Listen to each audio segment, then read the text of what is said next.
Okay, it is 1 o'clock and I'm going to call this meeting to order. Welcome everyone to our Monday, July the 18th, 2022 meeting of council. As far no addendums or corrections to the agenda that I have to announce at this point, the next thing is disclosure of pecuniary interest under the Municipal Conflict of Interest Act. Councillor McCrae. Thank you, Mayor Linton, through you. Yes, I have a conflict of interest related to the approval and adoption of the Council June 27th, 2022 minutes. At the June 27th, 2022 meeting, I declared a conflict of interest related to agenda item number 9.2 and excused myself from the Elora Green Space Lease Renewal Agreement discussion. I respectfully ask that we separate item 9.2 from the minutes to allow me to vote on approving the remaining minutes.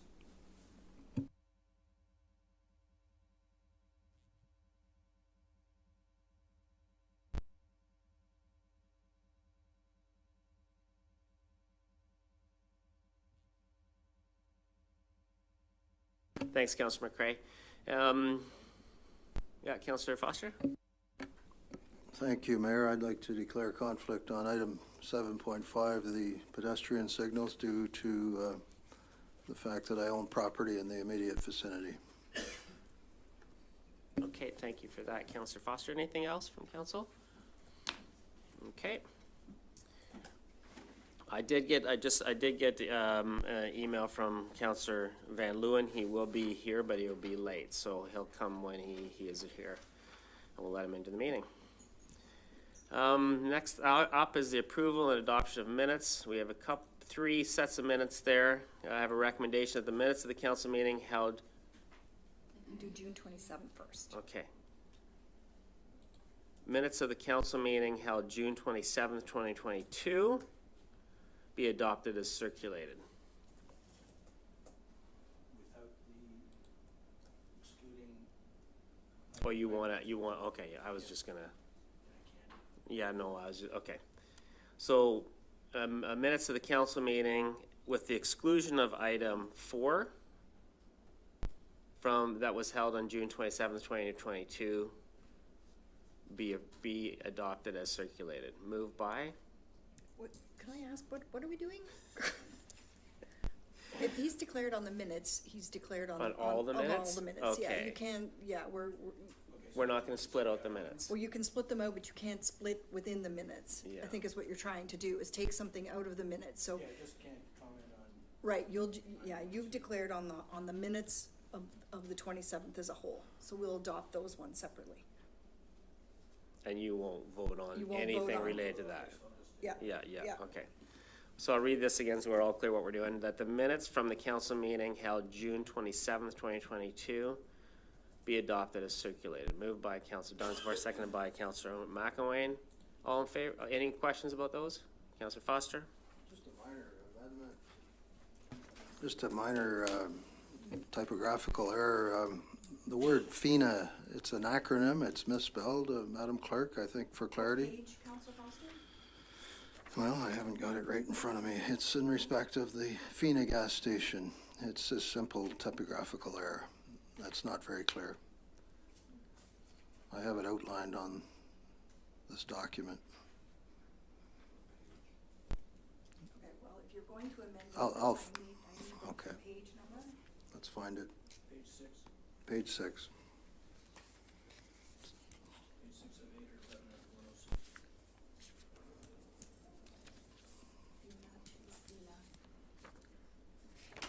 Large cap. It's in reference to the former gas station site on St. David Street.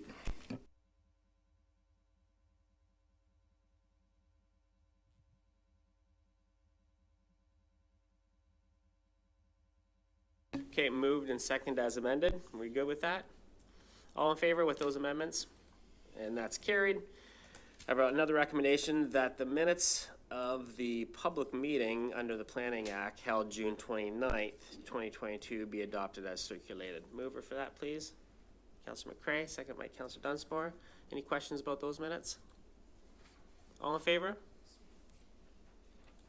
And those minutes carry. That was it, right? Yeah, okay, good. Okay, moving, as far as the agenda goes, I'd like to have council's indulgence just to move things around and make sure people are in the room as far as our solicitor, our delegation. So we might have to move things around with the council's approval. Can I move things around the agenda a little bit? Is that okay? Where we have the one item that we need to have our solicitor here, Michael Paiva. He's running late on a hearing right now, so Michael's here, Kevin's running late. Kevin's running late. Sorry, I thought I saw Michael here. Kevin's running late, and so we want to be able to move that to when he's here. So we'll move that a little bit later on in the agenda when So he 7.1. 7.1. Okay.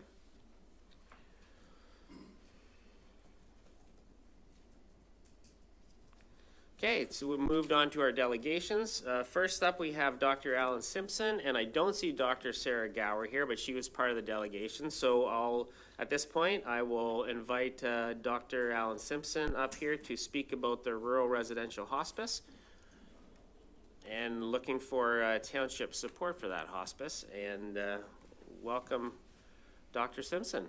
Good to see you at the township. Oh, thank you very much. Alan, this is fine. I'm no longer a doc. I retired a while ago, so, but thank you. Basically, what I want to do is just say two things. One is a thank you, and the other one is to request a letter of support. But initially, we came here to Elora in 1973, and we fell in love with it, and we're still here, so it's been a while. But over the last number of years, we've been looking at the possibility of a rural hospice in this part of the country. So the initial part of my thank yous are to the county of Wellington to give us the donation of 2 acres of land behind Sharp's farm supply. I'd like to thank especially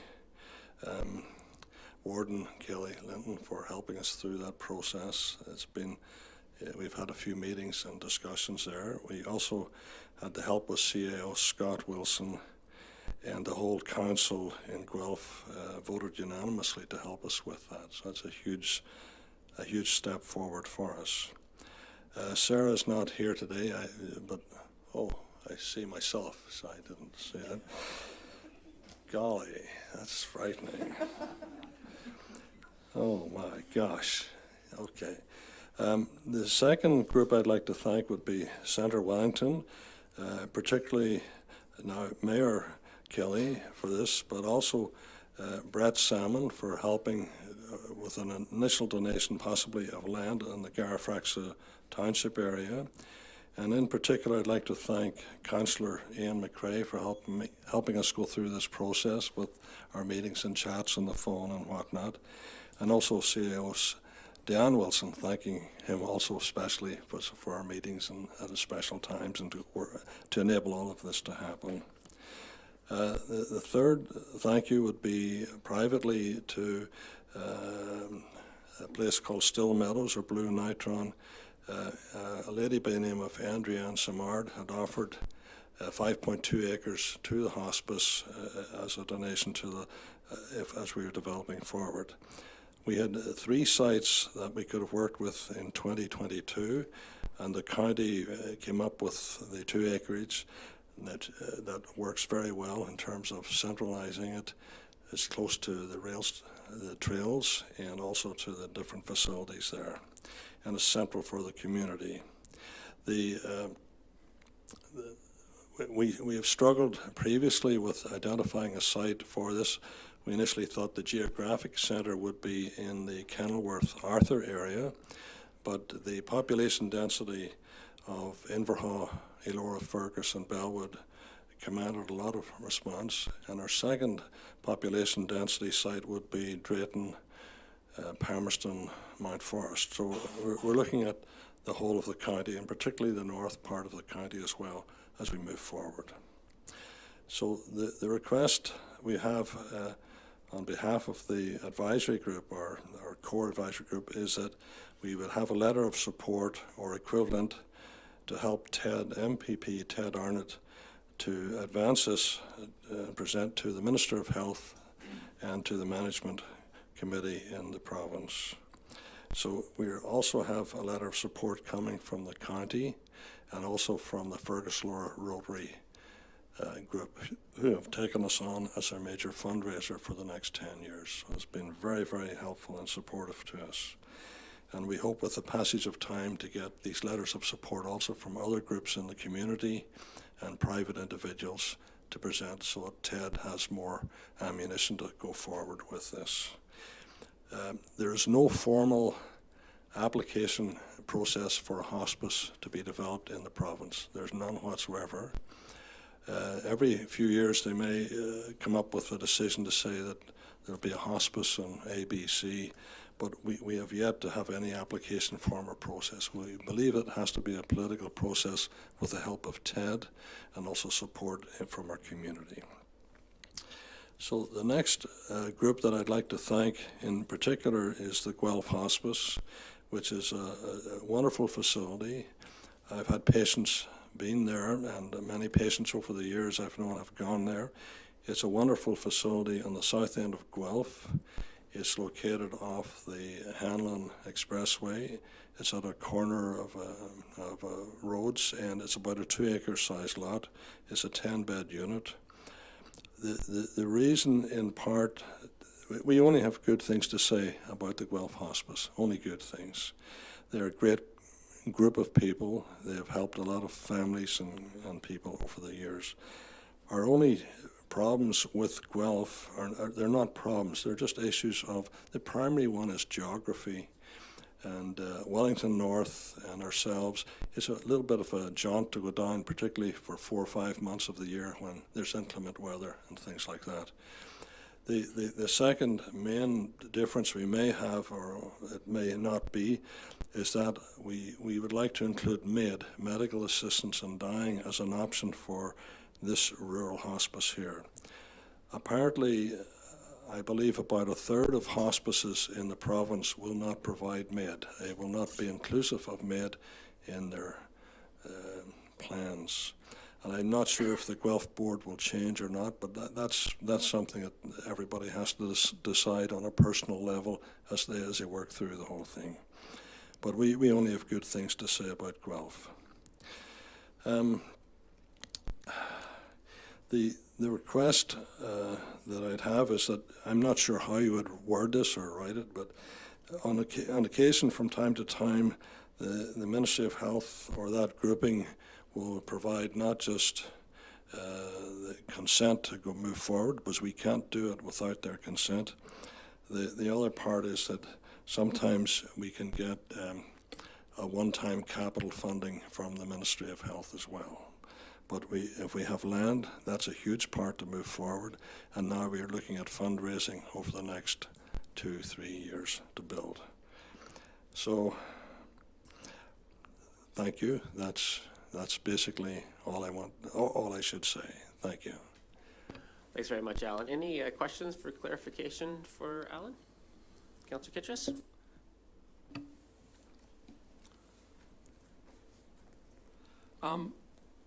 Is not providing MAID the major reason you're not collaborating with Wellington Hospice? Because they also are looking for expanding their services to the north. We just recently had a presentation by them. Yeah. And so I'm just wondering why you're not trying to collaborate and we have a joint. Well, previously we were collaborating with them. There are certain times when we cannot get beds in the Guelph Hospice. It's full. I've had patients that have had to go to other hospices. That's one issue. The absence of MAID is a huge issue for our advisory group. It's not that everybody who would go to Guelph or to any hospice would have to say they would want it MAID or not. It's just to include that process. It should be inclusive, we think. It's not in Guelph at this moment, as far as I know. Councillor Kitchus, following?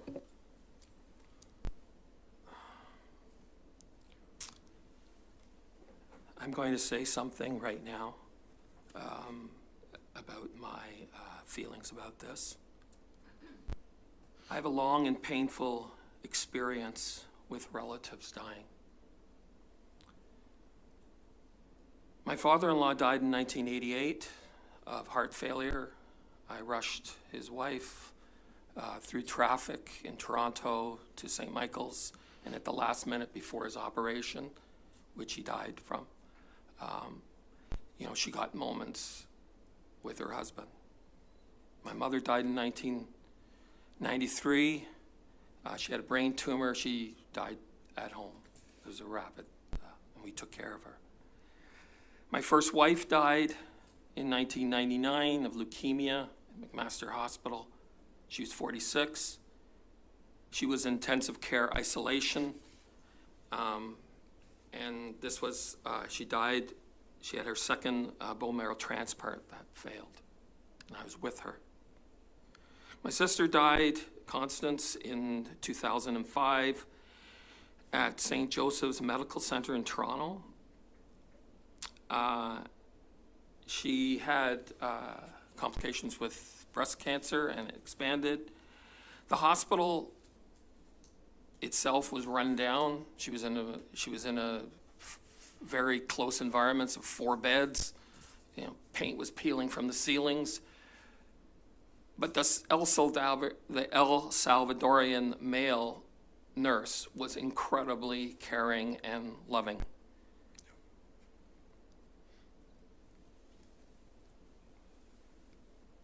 Six weeks later, my father died at a Toronto hospice. It was a beautiful facility, and it had exceptional rooms, huge rooms. The whole family could fit in them, and mahogany floors, and just excellent. But they practiced passive euthanasia, and they wouldn't give my dad water. And so I had to go every day to give him water to help him, and I coordinated with my siblings. There were 14 beds and there was only 1 nurse.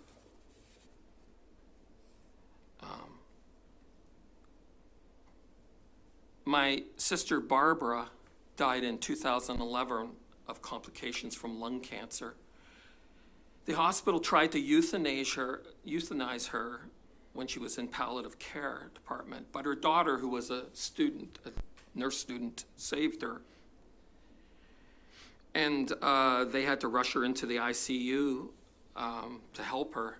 But the ICU is very expensive.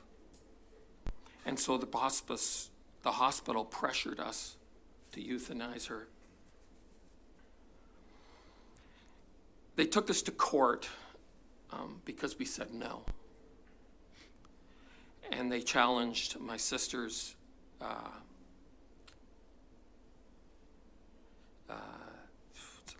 she was the person in charge of her legally. And they were given powers, but I pleaded with them to have 3 extra days because I know about death and dying and I know what caring is. And I was granted that by the court in the hospital. She died that night. Later, when I had the conversation with her, she was unconscious, but you can hear everything. And I told her to let go, and she did. It was a very traumatic experience for our family to go to the court.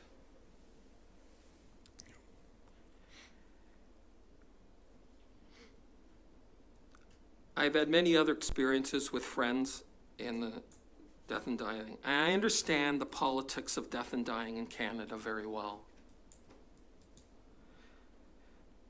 The experience of death and dying is the most profound experience of humanity. How we die is the gateway into evolutionary to our consciousness. Some people believe that it is where the God gene has started and it's cause of consciousness of God and ourselves. that comes from the experience of dying in death. And it's because of this understanding, I would like to express my intense opposition to this letter of support for the following reasons. I believe that we need to have collaboration with Wellington Hospice that has 40 years as an institution in hospice, in palliative care programs that are a great service to the people there. And I believe that is the wise thing to do for this community, since they are expanding. I think it's disingenuous for us to support in such an important issue of end-of-life care, which is what a hospice is for, without knowing the proper program structures and the planning that you're planning to do. I've spoken to Swiss friends who have euthanasia and had it for a long time. And basically, when euthanasia is allowed, the euthanasian, if they don't have other programs for palliative care, and you haven't outlined any, basically the family is just invited about an hour before, and then you get the jab and you're dead. Efficient, comfortable, cost-effective killing under the guise of medical treatment. Now you can see where I have views on this. I believe in care, palliative care, and you haven't outlined anything on that, what you're actually going to do. 3, it is morally wrong for this council to approve without knowing the financial implications.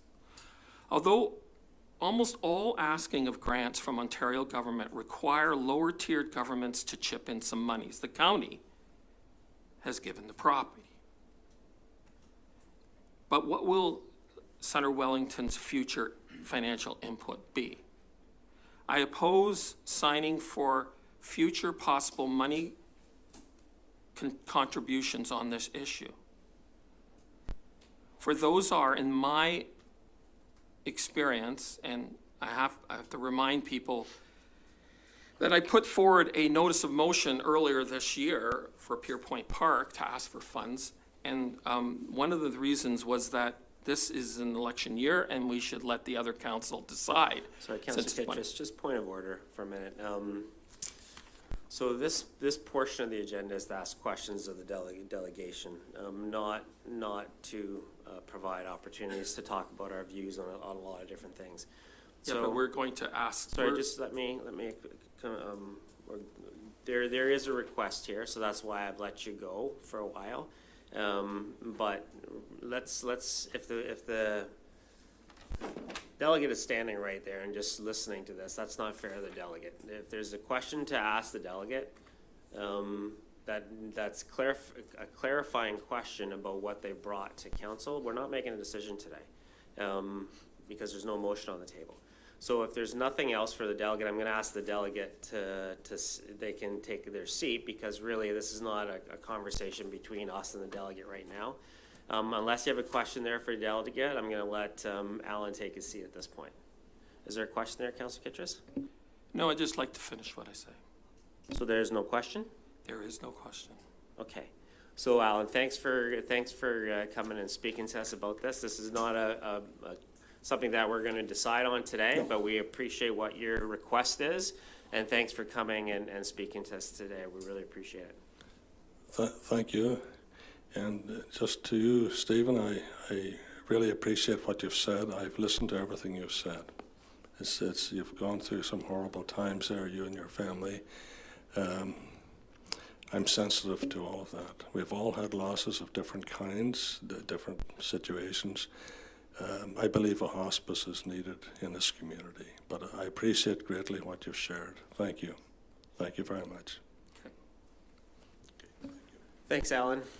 So if we want to go further into this, I'd suggest that a motion be put forward to this council that we support providing an official letter of support. If that is put on the table, then we can have a discussion, okay? So if somebody wants to put that on the table and we get it seconded, then we can have a regular discussion about this item. Okay, is that something we want to discuss today, or we want to put it up in another meeting? If it's on the table now, I'll make the motion that we send a letter of support. It could be on the table today if you put that notice of motion, because all of council received this correspondence previously, so we knew what Alan's request was going to be when he came. So it's not net new business, so. Then I'll make the motion that the Township of Centre Wellington Council issue a letter of support for the new Centre Wellington Hospice. Okay, can I get a seconder for that? Councillor McCray, any discussion? Councillor Kittrus? Thank you, Mayor. I'd like to finish off. Bringing euthanasia into our community without full citizen input regarding the option of the existing Wellington Hospice is something that needs to be a full discussion and an election issue. This is how democracy works. It should not be a sleight of hand slipped into the community at the final hours of council before it becomes lame duck. I realize that some people do not believe in God. They're materialists, maybe very hard economic pragmatists. But for myself, I've studied philosophy, and I understand there are very reasonable reasons and moral understanding not to support euthanasia. I won't go through those right now. I believe that caring and knowing facilities that care, that have a record, 40-year record of experience supporting palliative care and care in the community, that uses only about 30% government grants and the rest are fundraised for, is a wise option other than starting from scratch. Finally, as a religious person, I'm kind of horrified being asked to support this. It goes against pretty much all that I believe as a Christian. I just think that when we have options, we should choose the option not to kill. And I would like a recorded vote for this issue. Thanks, Councillor Kittrus. Any other questions, comments from council? Councillor Dunsmore. Yes, thank you. Through you, Your Worship. This is about choices. I don't hear anything from Dr. Simpson that the Hospice Centre Wellington would be euthanizing patients. That this is, I would believe, a choice, and it's up to the patient. It's up to each individual, and each individual's beliefs. Each individual has a right to their choices. I too have watched someone suffer until they died because there was no option, even though they wanted to go and they wanted help. And I had to sit with them for 10 days while they struggled. And that was the most inhumane thing I have ever watched. And if the hospice is willing to give people a choice in consultation with their doctors and their family, then choice is what we should give them. So I wholly support this hospice. Anything else from council? Councillor Foster? Thank you, Mayor. This is a very important issue, and I want to thank Councillor Kittrus for his thoughts on the matter. I personally am not fully prepared to weigh in onto this issue. I would like to suggest we defer it. I would like to consider this very carefully and consult with my constituents as well as others. So I'm suggesting that we defer this matter and bring it back onto our agenda. And I'd like to be fully prepared for such an important discussion, and I'm not fully prepared today.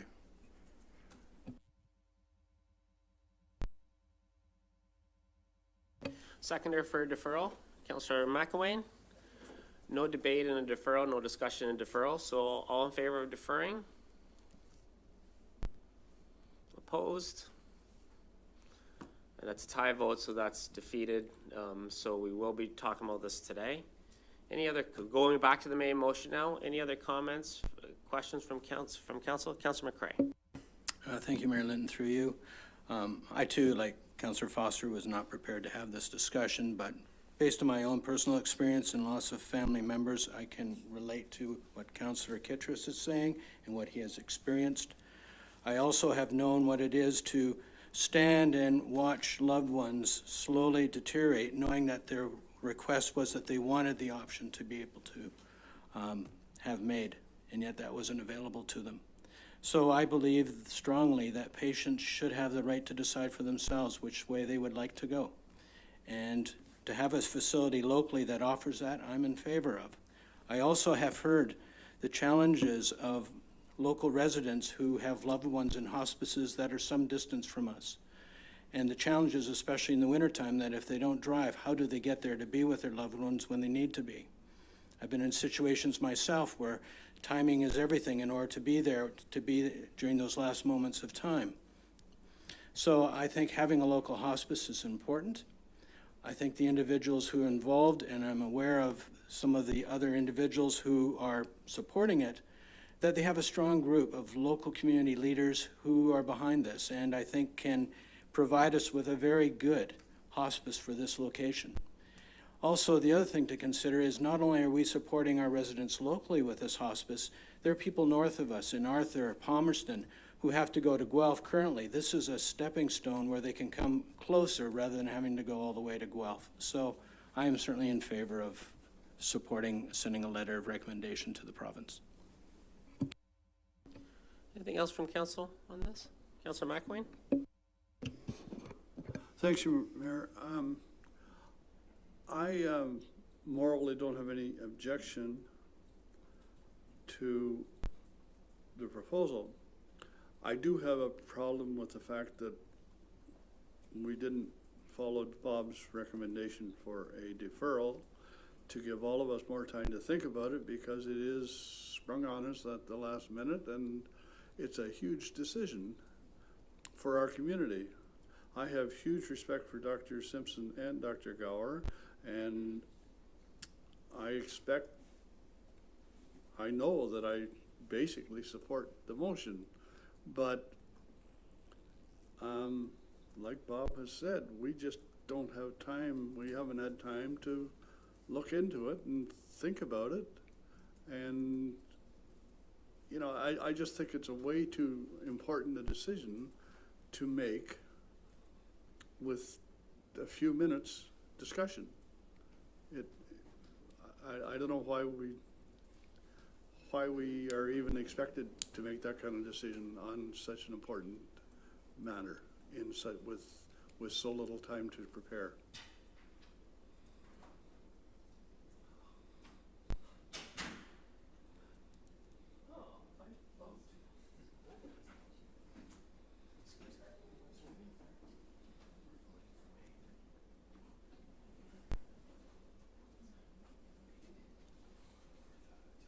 Yeah, so we're in a point where we turned down the opportunity to defer, so we have to deal with this today. The agenda did go out. It was more than a few minutes. The agenda did go out for this meeting, and we did know what Dr. Gower and Dr. Simpson were asking us for. So it wasn't, this isn't sprung on just today. Welcome, Councillor Van Duyn. So we are going to have to deal with this. We can push it to the end of the meeting if you'd like to, but we do have to deal with it today. That's the way council works. We turn down the deferral. So let's call the question. All in favor? Opposed? It's defeated. So that's opposed. So opposed. So that's defeated. Okay.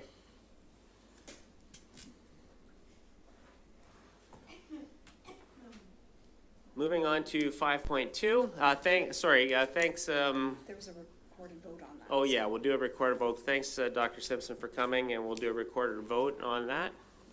Over to our clerk. Through you, Councillor Foster. Abstention, insufficient information. Which is a no vote. Councillor McElwain, Reluctantly, no. Councillor McCrae, Yes. Councillor Kittredge. No. Councillor Dunsmore, Yes. Mayor Linton, Yes. and Councillor Van Leeuwen, you were present for the vote? Yeah, I'm gonna abstain.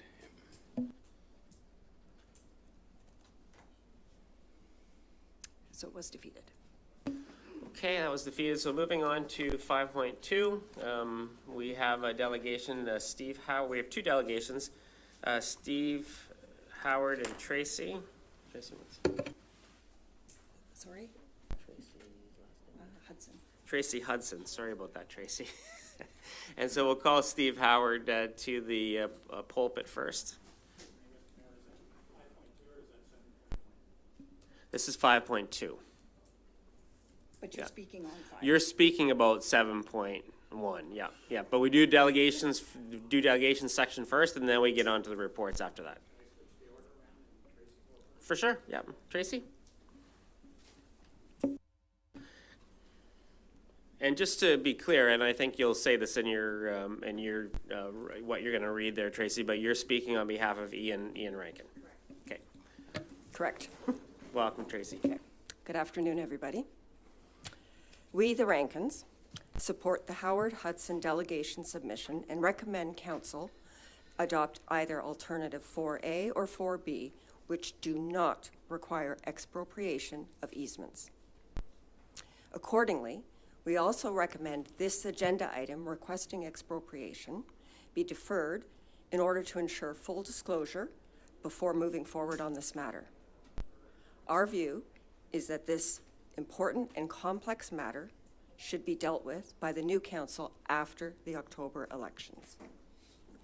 Furthermore, we request council direct staff to 1, enter into dialogue with all 4 property owners for the first time since 2017, with a view to achieving an optimal solution for all. 2, to disclose to council and the property owners the funding details found in the project account number referenced in the staff report dated July 18th, 2022. 3, to disclose to council and the property owners the 2017-2018 intact grant application requested by property owner Ian Rankin from Sarah Wiles on June 13th, 2022, but was neither responded to nor acknowledged by staff. And 4, to prepare and disclose to council and the property owners an itemized list of additional anticipated costs to the project should council choose to adopt the staff recommended expropriation route so as to enable council to make a well-informed decision as to the true costs to the staff preferred route. We have consulted with lawyers, as have our neighbors, and both property owners have been advised that the adoption of the expropriation route will add significantly to the total cost provided to the council by staff on May 30, 2022, and that the township is responsible for its own as well as all of our legal costs. For us, the Rankins, this matter commenced in 2006. Some 3 years after the project file indicated, the township became aware of the deficiencies in the current pipe, including an illegal gas line running through the pipe, for which the staff received a directive to fix immediately. We understand the 1/4-inch pipe has been removed and sealed. No township action occurred until 2017, when the Triton report and subsequent public information center was held. Staff budgeted for a replacement in 2017, obtained an intact grant in 2018, and again took no action until late 2021 in early 2022. Why is the pipe so pressing now that it requires expropriation? It is not because the Gillis Stormwater Management Report, which indicates no increase in flow into the pipe. Staff did not disclose on May 30, 22, to Council that the catchment area of the pipe had been reduced by 2/3 since 2015, that there are no records of any serious flooding from the 1940s through the 100-year storm known as Hurricane Hazel of 1954, nor in the 50 years we have resided at 190 Victoria Crescent.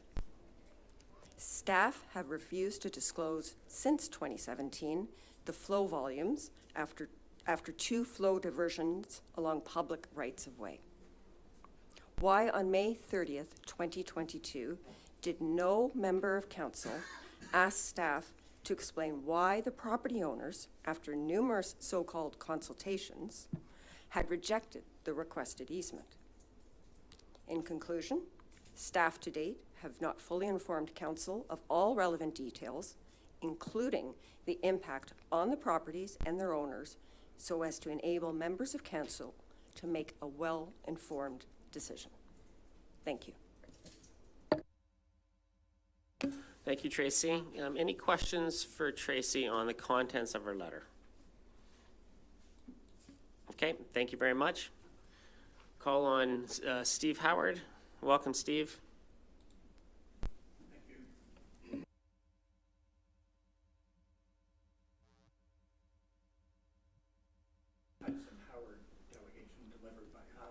Just hit your button. We don't want you to say anything funny until No, you missed all until you that. get it That on was my best line. That's right. Council, I'm going to be fairly direct in my comments today, but I want you all to understand that, as it has been from the beginning, my intention is that we find an accommodation that's to the benefit of the property owners and of the township. So 6 years ago or more, Triton Engineering stood on the edge of our property at 200 Victoria Crescent, looked down the property and said that this beautifully landscaped park-like vista would be the most expedient route to run a storm pipe sewer. And that part of the property is frequently stopped at by tourists and locals alike to appreciate the view and just really to admire it. And trees that we've planted on that property are of emotional value to us. So I'm sure that Triton and staff had the assurance of the township's lawyer that they could expropriate an easement if the property owners didn't agree. And they prepared a report that justified their conclusion. They held a public meeting. They called for comments. They presented a notice of completion to council May 30th, I believe. And again, they called for comments. So that was all by the book. And that brings us to today. Comments were provided. The key assertion that we made, all of us made, was that there were better solutions that were available, which did not require the use of private property. But the decision, I think, was baked in, and Triton had no interest in considering alternatives. Their engineering report was structured as a justification of that. So there are 3 things I wish council to understand. If this goes to a hearing, a tribunal hearing, we believe the standard of necessity will not be met, notwithstanding that there is a grant associated with this. There are 2 options that Mr. Rankin mentioned. There were some options that were not even considered in the report. Number 2, our property value and the impact of the easement on it are readily determinable. And number 3, and this is the tough one, the township has failed to engage in meaningful and constructive dialogue with us. As Mr. Rankin's letter suggests, we believe council may have been misinformed of the costs involved in the various alternatives. So some background.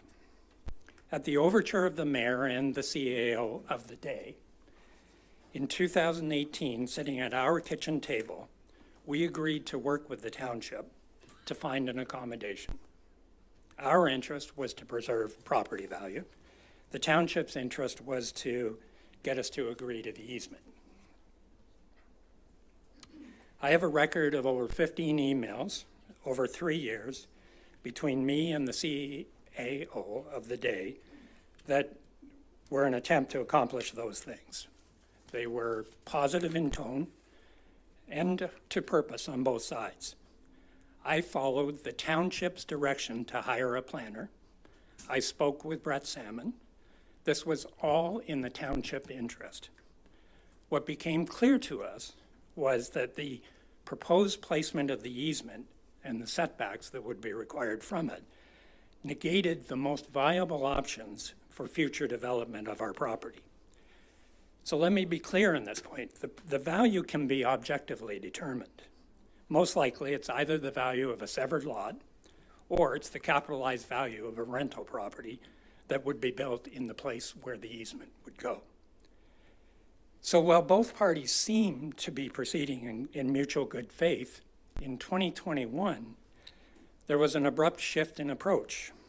This came about after a conversation between the planner we hired and township staff. That meeting took place without our knowledge or our permission, and presumably staff then realized what I have shared here. The easement significantly impairs our property usage. Unsolicited, at the same time, we received an easement request. We rejected it because the value was dramatically insufficient and the facts underlying it were out of date. We agreed to meet to discuss it. There was no response. Shortly afterward, the township lawyer sent a letter that threatened expropriation if we did not agree to a small and insufficient adjustment in the easement request. We replied that the appraisal the township provided was inadequate. As a brief demonstration of this, the comparator properties used in the appraisal were for Linwood, Ontario, on Route 86, the other side of Elmira. A property 2 doors down from ours, which had been severed within this period of time, was not considered. I pointed out at the time that the appraisal did not address the best use of the property, as I discussed earlier, and I offered to meet to discuss this. No reply. In March of this year, the township sent an easement to our neighbors, the Rankins. They requested a meeting with the township to discuss this. The Rankins requested that we, Hudson Howard, attend the meeting. The township refused to meet on this basis.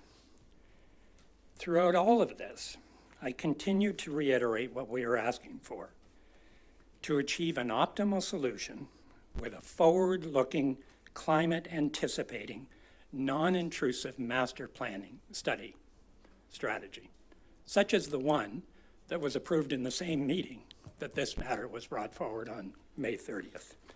Or, if the township is unwilling to consider this, then be fair to us as property owners in respect of our property value.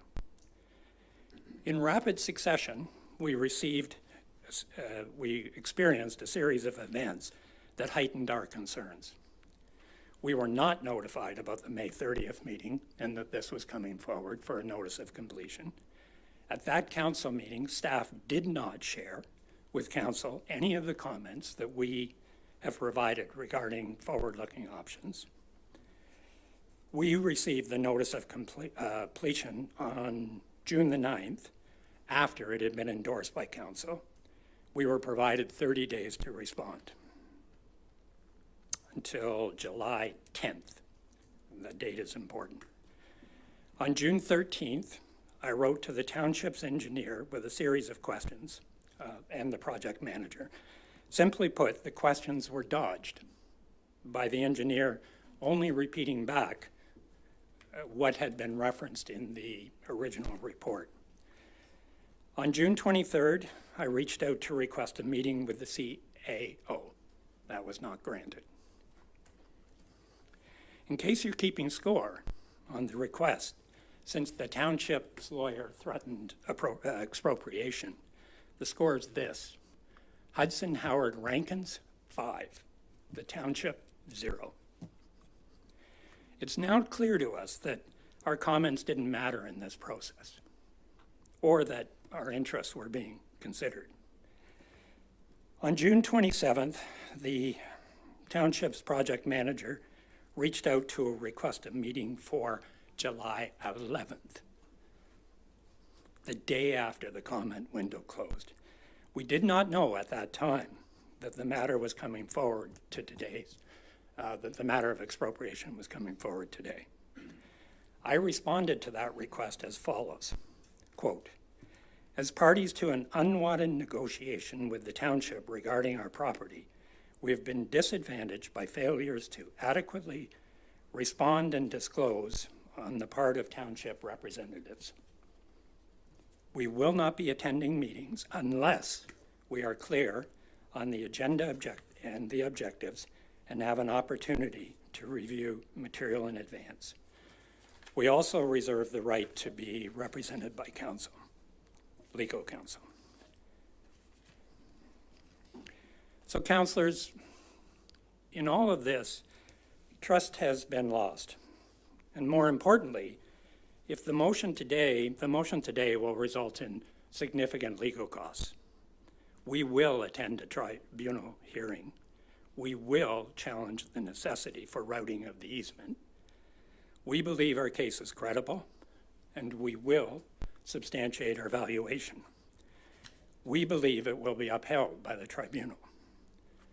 This can all be avoided if the township will meet with us with a view to achieving an optimal solution for all parties, or will consider reasonable alternatives. The report, it indicates that the staff are willing to meet with the owners to achieve a resolution, even if the recommendation before you today is approved. And therefore, Township's council may suggest its passage today. Except that all previous action or inaction suggests that staff won't work with the property owners. It seems certain that if this is passed today, this motion, this will progress to a tribunal hearing. So I'm asking council to set aside the motion to expropriate and for council to direct staff to enter into a dialogue with the property owners to revisit options and to develop a full understanding and agreement on costs, and to confirm which indemnities are required if we're proceeding with the easement as proposed. Then all parties, including council, will be clear on what is really involved in the township's easement and expropriation request. This is the most time and cost-efficient approach for all parties. It's the fairest approach to the property owners.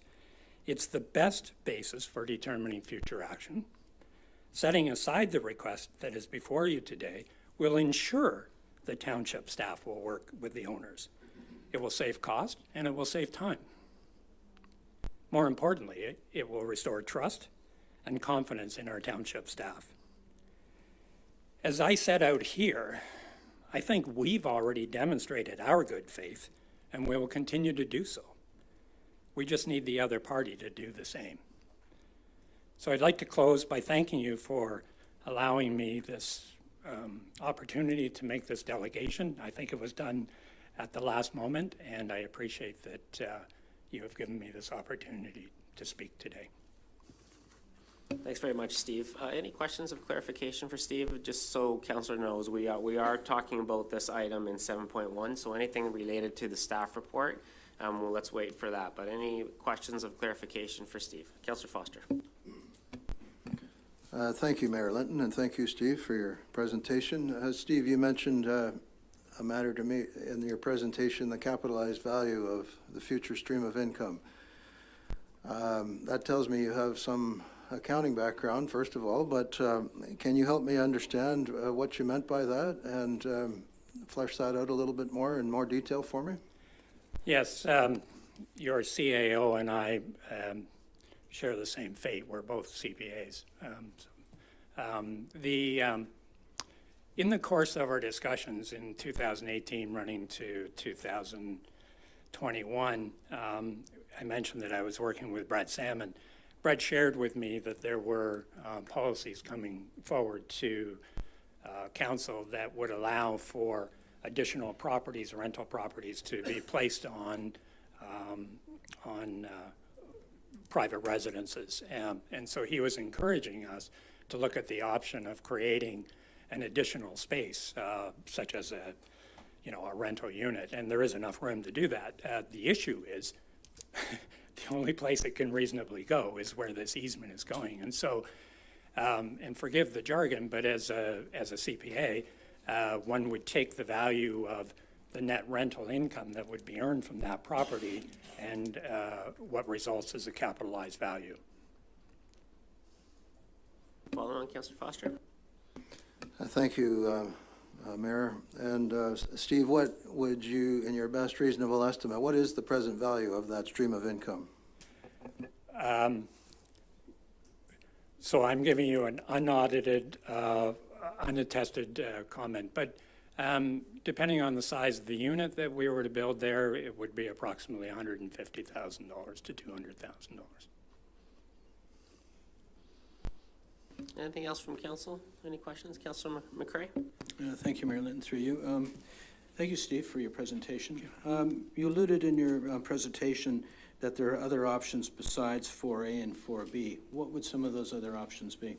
From the beginning in our discussions with Triton, if you were to stand at our property and look to the east, one would see a traffic island, and there is a small, what I'll call a turnout. It's a natural area for bioretention. In your master planning strategy, which the township is going to look at, I listed about 7 different options that I think would be considered in a climate-forward strategy. Things like bioretention, permeable pavement, sideline collections, sand, and there's a host of things that one would mention. So there is, if I could say, the Rankin's proposal is simply a rerouting, which we agree with the rerouting, which is the 4A and the 4B option. But the 5th option is the one that wasn't considered by the engineers, which is what's the best option in view of what we all see happening with climate change, and how would we address this rather than just adopting the same old tired and true, given that there is a space of land that runs between the last, what I'll call the sewer point collection, and our property. There is room for imaginative solution, but none of that was addressed by the township engineers. Councillor McCrae, following? I'm having trouble understanding what you mean by an imaginative solution. Well, I've mentioned the bioretention area, I've mentioned permeable paving, I've mentioned some degree of rerouting and some degree of bioretention. So there's a host of things that one could look at which would mitigate the flow direction. And then I remind you of the Rankin request to really fully understand and be informed on what that flow is, because that's the factor that determines what the best solution is. And I don't think council has that information, and it certainly wasn't addressed by the engineer. Councillor Foster, following? Well, thank you, Mayor. Steve, I have 2 questions. First of all, how many spring times have you lived on this property? And by spring, I'm referring to melting times. 13. My second question, Steve, is during the period you've lived there, this drain is 100 and some meters long, and quite a bit of it, I believe, runs on your property. If this drain were not working, I would think you would observe water percolating upward. Have you ever seen such a thing where you've got groundwater percolating up because this drain is not working? Have you ever seen flood-related matters in the springtime? Have you ever observed discharge from this pipe at the rear? No, we have not. And again, I refer to Mr. Rankin's letter, which points that out and certainly has a longer tenure than I do, that there's never been an issue with the existing storm trunk sewer. And I guess that's a point of emphasis I would make here. There's not one easement here. There's going to be an unregistered easement on our property, which the staff proposed to remain and that they fill in with cement. And then there is this new easement, which is further intruding into our property such that it takes up about 30% of our frontage value. So in all of that, we've never seen any flooding. The one thing we did see was that the sewer grate was inappropriately positioned, and I mentioned this cooperative dialogue between ourselves and the former CAO. He simply stopped by the property. We said, if we put it there, would that resolve the problem? Agreed it did. A small repair, and there was never any issue in the 13 years since. I think any other questions for clarification at this point? Okay, thank you very much, Steve. As you know, we're going to be considering this report in just a few minutes. Thank you. Moving on to presentations announcements, we have Center Wellington Communication Update and a presentation from a tag team of Dan Wilson and Jeff Veniez. I don't know who's going to start. You guys decide that. Okay.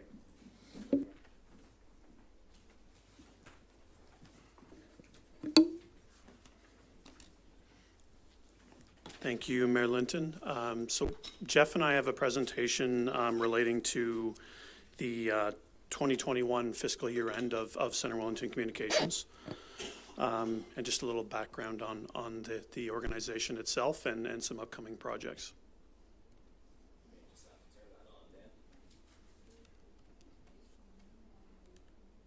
There we go.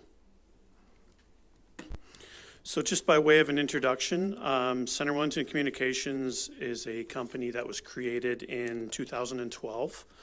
The mandate that was established for the company, two parts. The first was to provide fiber to all township locations, and the second is to look for opportunities to leverage the assets of Center Wellington Communications by leasing or selling excess capacity to third parties. So those are two different aspects of the organization that we've been focusing on over the last little while. In terms of the company structure, as I mentioned earlier, Center Wellington Communications was established in 2012. It is a direct subsidiary of the township itself. We do have a separate board structure for the company. This is the prior board structure. I guess this was in place in 2021. Jeff represents the company as the president, so he's our manager of IT as well as the president of Center Wellington Communications. The CAO of the township is represented as a board member, so in this case it was Andy Goldie. The treasurer of the township is the secretary treasurer of Center Wellington Communications, so in this case it was myself. And then two members of council are on the board, in this case Mayor Linton and Councillor Van Leeuwen. With recent changes, we're looking to revise this now to remove myself as secretary treasurer and just become a board member, and Adam McNabb, our managing director of corporate services and treasurer, would become the new secretary treasurer. This would have to be looked upon again post election, just in case there's changes on the council side. In terms of results for 2021, I'm going to do a very high level look at this, and then we can help in addressing any questions that you may have. We received a clean audit opinion from KPMG, and we've done so every year. We have a lot of our assets are tied up in the fiber network itself. This is only the historical cost of the fiber network, which is approximately $745,000, but the replacement value of that fiber network would be significantly higher. We have a loan owing back to the township with a current balance of about $778,000, and that was the loan to kickstart the corporation when it was first established. From a income statement perspective, we have revenue of approximately $275,000 for the year.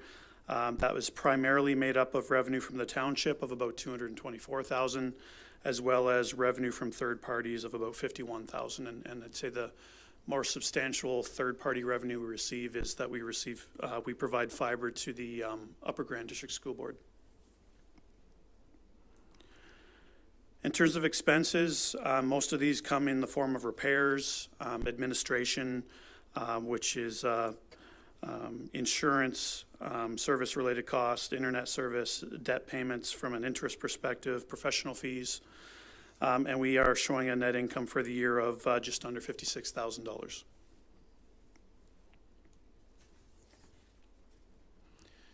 A lot of the projects that were planned for 2021 have been deferred to 2022. Obviously, COVID-19 had a fairly significant impact on the organization.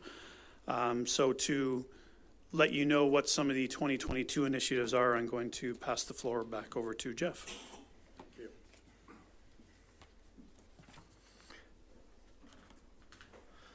Over the years, we do projects such as new builds. We have a couple new builds that we want to do. One is downtown core where we have breaks. So some of the breaks that happen, our poles get hit by dump trucks or something like that. So to repair them, we patch them as we can, and as we get back into either a weekend or something like that, we bring in third-party companies to repatch where they break and brought them back through. Other spots, St. Andrew's School, that got done, St. Andrew Street got done, so what we have to do is put poles up. We put one up already. Hydro poles go down that street and they're Hydro 1, so we engineered those, and that will happen this year too as well. CW Hydro is replacing poles all the time, so when they replace the poles, we need to move our fiber off as well, so that's a cost to moving fiber across when new poles go in, which there's probably about, we've been holding off for a few years now, so there's probably about 15 to 20 poles that need to be redone this year. And standard break routines that happen. We have breaks probably once a year, twice a year, of somebody hitting a pole, car hitting a pole, truck hitting a pole, breaking the fiber, and us restringing it back up. So that's for repairs. And then we go into our expansion. So Dixon Park is one where the township's buying land, so we decided that we're going to be putting fiber into that whole area, so the township will cover any new industrial that goes in there. So we'll gain money from that one too on this one. Today we have a lot of parks with Wi-Fi that we're using today, and we continue that. We probably get about 120,000 people using the public Wi-Fi for the township. So we're expanding this out to Bissell Park. Since Mill Street's going to be tore up in 2022, 2023, we're going to run conduit down there too as well, and that will give us accessibility to public Wi-Fi, cameras in case of vandalism in the park, and multiple other things. Fiber can be used for just about anything. We have a washroom that's going in behind us here, so we'll be running fiber across the parking lot to this building too as well. There's another project that's coming up.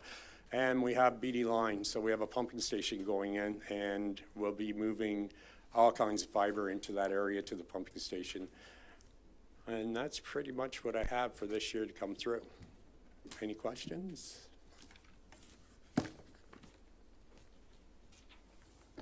Just in summary, there are some resolutions included in the agenda package relating to approval of the financial statements and various other shareholder resolutions that we're looking to have council consider today. Thank you. Thanks very much, Dan. Thanks very much, Jeff, for this work. Any questions, comments from council? Councillor McElwain? Thanks, Kelly. When CW Communications first started up, there was expectation that we would be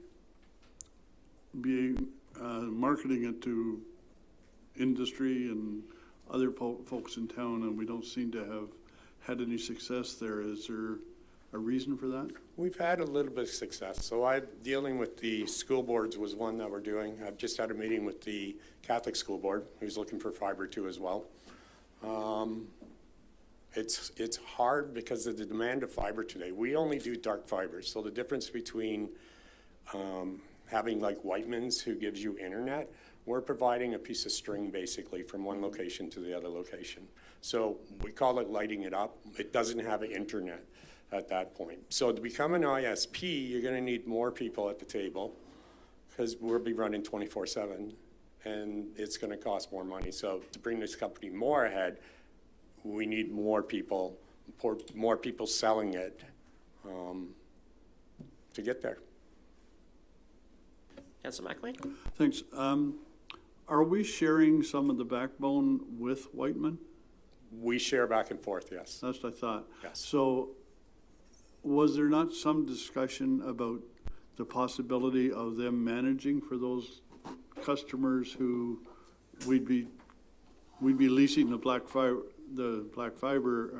Yep. and Whiteman would be managing the service? Yes, so- Is that not happening at all? Yep, I have meetings with a couple. Whiteman's is one. The other one I have is NetFlash, who was here at one point talking to you people. Yep. We're looking to partnership on a couple things. One was rural area to put antennas on the towers so we could pick up rural areas where no one is doing today. And look at other municipalities within close to us that we can do business with too as well. Last follow-up, Jeff. Given that it looks like most of your expenses, besides admin, are fixing poles and et cetera, is there a plan to start burying some of that stuff that's up on poles? Every break I do, I bury. Oh, do you? Okay, Yes, good. now going forward. Well, that's great news. The Thanks. beginning was it was cheaper to put it up on poles and to string it faster to locations. But as they break now, in one of the slides that we had, it's a complete from this building all the way up to Victoria Street will be all underground. Okay. As we put conduits in and dig roads, I move it over. Excellent, thank you. Thank you. Councillor Van Leeuwen? Thanks, Mayor. Thanks for the presentation, Jeff. Yep. I think sometimes it's helpful to go backwards. I know for myself, I keep going, what was our initial intent of this communications and fiber? And one of them was, well, there's two really big ones, was being stabilizing our cost. Every year, Rogers went up a little bit every single year. When we could stabilize it over, I think it's what, a 30-year program of Fiber's life, yes. fiber's lifetime frame, obviously repairs. But then the other piece was, if I'm remembering this correctly, Rogers didn't want to run a lot of fiber out to our water towers and certain stations, where we were able to say this is a priority for the township, not a priority for the for Rogers to run for our SCADA system, our water system. So we were able to attach and connect massive pieces. So sometimes the main goal was not to sell dark fiber and get into a business, but was to achieve other goals. Dark fiber was an exterior and a third kind of check mark to say, hey, can we also make a little bit of money off this? But for us to remember that initial, why did we do this, is always good. So, and it seems to be working. Thanks. Yep, it is saving us a lot of money. Okay, I have a recommendation here that the Council of the Township of Center Wellington adopt the shareholder direction for Center Wellington Communications, Inc. as outlined on the council agenda dated July 18th, 2022, and that council receive the 2021 annual report and approved audited financial statements for Center Wellington Communications, Inc. for information. Mover for that, Councillor Van Leeuwen, seconded by Councillor Dunsmore. Sorry, Councillor McElwain, I meant to say? No, I didn't say it. Yeah, okay. Seconded by Councillor McElwain. Okay. He got there first. All in favor? And that is carried. Thanks very much, Jeff. Thanks very much, Dan, for that. 6.2, Mayor's County Council Report. I don't have one. The county doesn't meet in July or in August, so I'll come back in September with an excellent report. I'm not sure how many committee reports we have, but I'll go around the table. I don't know how many committees are meeting. Councillor Foster, did you have anything? No, Mayor, nothing. We've had Center Wellington Hydro, and I've spoken about seniors. No report. Thank you. Councillor Dunsmore? I have no report. Councillor McElwain? Well, the Heritage Committee did meet this month, and we got an update on possible design for 16 WG, I think is the number. I'm not 100% sure. I believe it's 16 WG. And the other thing that we discussed was, I'm echoing somehow, the other thing we discussed was the change, or the Walser building design, and the end of the study has been completed and the design came forward and will be coming forward to council in the not too distant future. Councillor Kittrus? I don't have anything. Councillor Van Leeuwen? Only Center Wellington Communications, and we just had that report, so thanks. Councillor McCray? Nothing to report this month. Okay, so we're done our presentations announcements. We're gonna get into consideration of reports, but before then, we're gonna have a 5-minute break, so be back here at 2:20.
Okay, it's 2:22, time to get back at this meeting.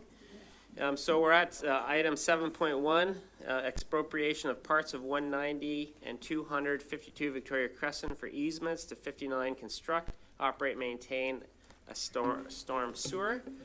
And we have a report completed by Adam Gilmore, our manager of engineering, but we're going to turn the presentation over to Michael Paiva from United LLP and Kevin Thompson from SV Law. And you guys can tag team how you see fit. Looks like Kevin's starting. Great, and I thank you, Your Worship. I was glad to be here today. Adam was certainly nice enough to go on vacation and leave us to present the report, so we're happy to do so and happy to be here. And I apologize for being a few minutes late and missing the beginning of Mr. Howard's report. It's just been a busy schedule today. So the way we're going to divide this, I'm going to take you through a little bit of the background and the report itself, and then Michael, being the specialist in expropriation, is going to go through the specifics of what the council recommendation is today, so you can understand the nature of the process and where this ties in with the Expropriations Act. So at its core, the recommendation today is for council to approve the commencement of expropriation proceedings by way of an application for approval to acquire a permanent easement and a temporary working easement over the properties known municipally as 190 and 200 Victoria Crescent. And that's for the purposes of constructing the new sanitary sewer. Now, council will recall that on May 30th, the environmental assessment report came before you for review, and at that time, council had a presentation and endorsed option 3. And option 3 is found at page 57 of the staff report for today, and that's the routing of the easement that goes through 190 and 200 Victoria. And there is a draft reference plan attached as attachment number 3, which is page 59, and that is the surveyed proposed routing of option number 3 as presented by Triton and as endorsed by council on May 30th. And so we see 4 parts on that reference plan, and on the Howard property we see part 1 and part 2. Part 1 being the proposed permanent easement, and part 2 being the proposed temporary working easement, and that's to allow for access for machinery and work crews. And then on the Rankin property, we see parts 3 and 4, and again, part 3 is the proposed permanent easement, and part 4 is the proposed temporary working easement. And so those are the lands that are proposed to be expropriated. And again, going back to council's previous endorsement of option 3, through that Class EA process, we do know that the storm sewer is in very poor condition. It has insufficient cover and does not meet the required sizing and grade requirements to provide service to the overall contributing catchment area. So in addition to being in a state of disrepair and failing, there's also capacity issues with that existing sewer that need to be upgraded. Again, that Class EA process approved by council was subject to a 30-day review and comment period, and that expired on July 11th. Over the last couple of years, our offices have been involved with attempts to amicably acquire both the permanent and temporary easements. Council will recall we came before you in a closed session to discuss the nature of those offers that had gone out. I can't get into the nature of those negotiations in an open session. I just ask you to recall back to May 30th when we were here. We talked about the nature of some of those offers that were made. We talked about the draft appraisal report that we've obtained so far. That report is now dated. We will certainly have to have up-to-date appraisal reports which would consider market conditions that have intervened in the 3 years since that last appraisal was obtained, and that would have to be done for both properties. And so by starting the process today, we're not looking at that appraisal from 2018. New appraisals would absolutely be required. It's legislatively required under the Expropriations Act. And again, Michael will touch on the specifics in a moment. These easements are not fee simple takings of land. We're not acquiring ownership. We're simply acquiring an easement, which is the right to enter onto the property, to lay down infrastructure, to maintain and repair that infrastructure over time. And that's different from an acquisition of property. It can certainly still have an impact on someone's property, but typically where no fee simple ownership is being acquired, the compensation afforded is usually significantly less, because you're not dealing with an actual taking. You're dealing with a situation where someone's property is going to be encumbered by a municipal easement in perpetuity. Again, our recommendation is to move forward today. The expropriation process has a very rigid procedural protections built into it for homeowners who are having their lands being expropriated, and it does take some time. And as Council will recall, there is grant funding that we are working towards, and our goal is to kickstart the process now so that we can get that work underway. If a hearing of necessity is triggered, that of course adds to the time involved. And ultimately our goal is to have this completed by September of next year.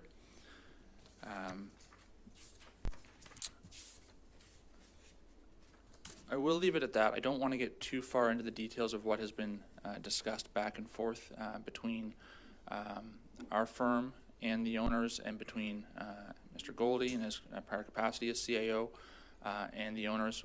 If there are questions specifically that pertain to the negotiations that have occurred to date, we'd have to go into closed, and we can give you an update on proposed acquisition under the protection of solicitor-client privilege. But I would be happy to answer any general questions at the end of our presentation. So I'll turn it over to Michael, who will go into the details of what specifically is being sought in the recommendation, and then we'll both be happy to answer any questions at the end of our joint presentation.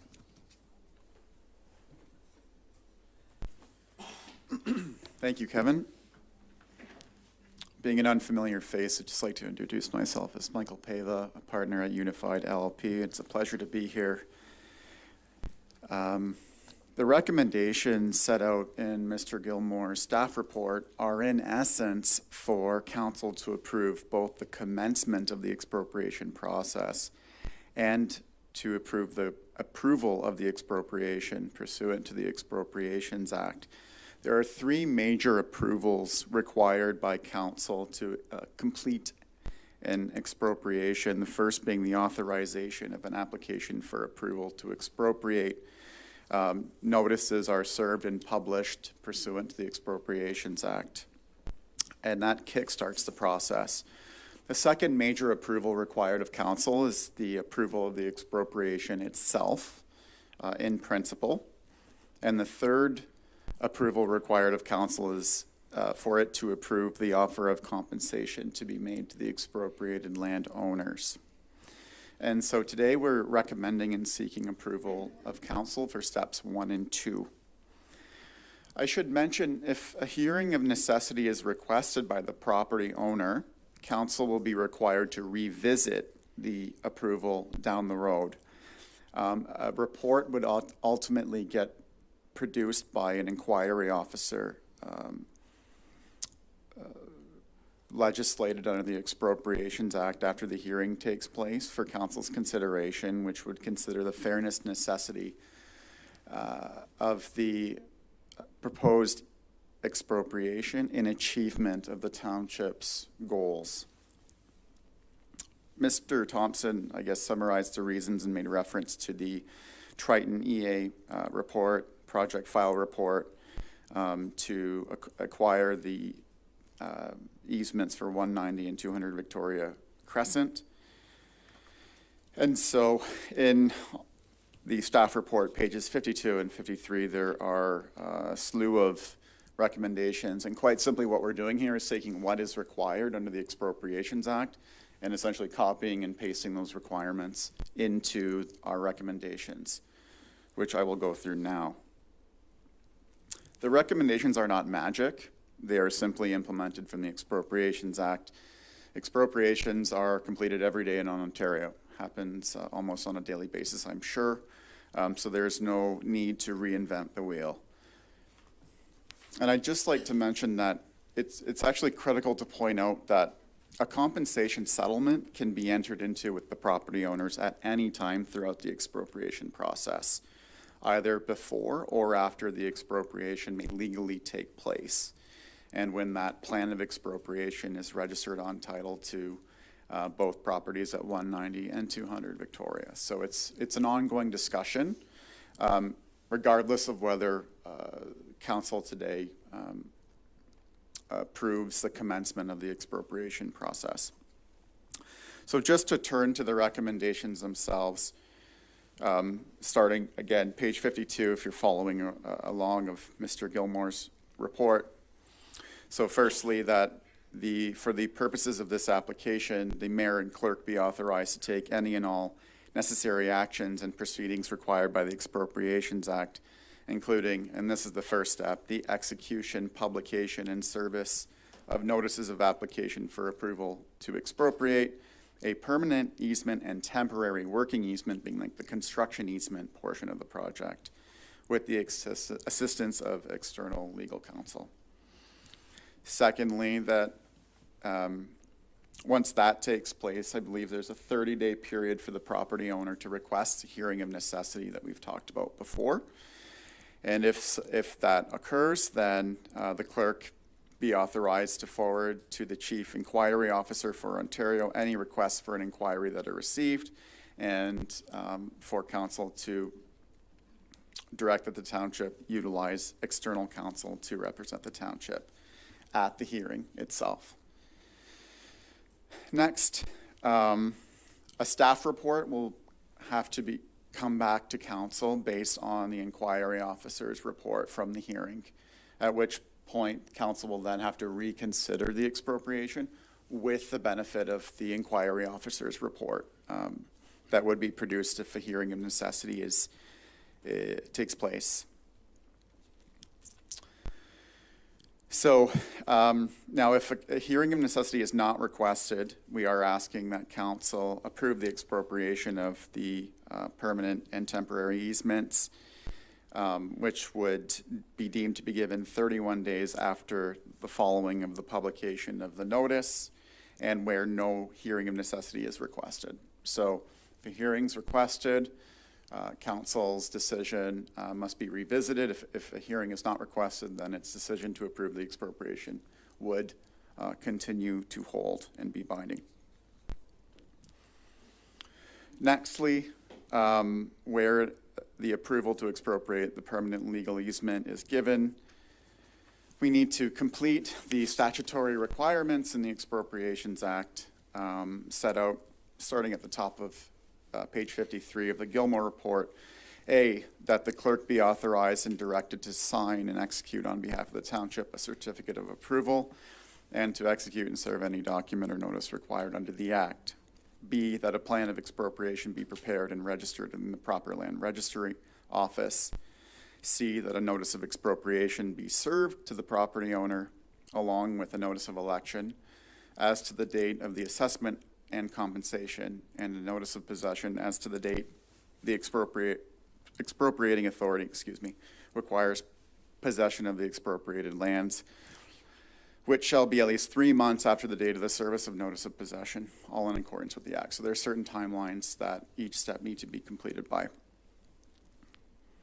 D, that an appraisal report be obtained in respect of the market value of the expropriated lands, and if applicable, damages for injurious affection and other compensation, all in accordance with the Act. So that's an item to be determined, and council would require to be consider and approve ultimately the offer of compensation to be made to the property owners.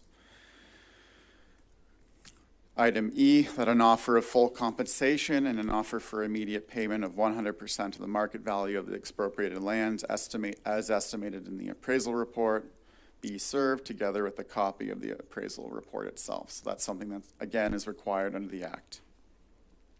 Item F, that compensation be paid to the owners of the expropriated lands following the acceptance of the offer made pursuant to Section 25 of the Act.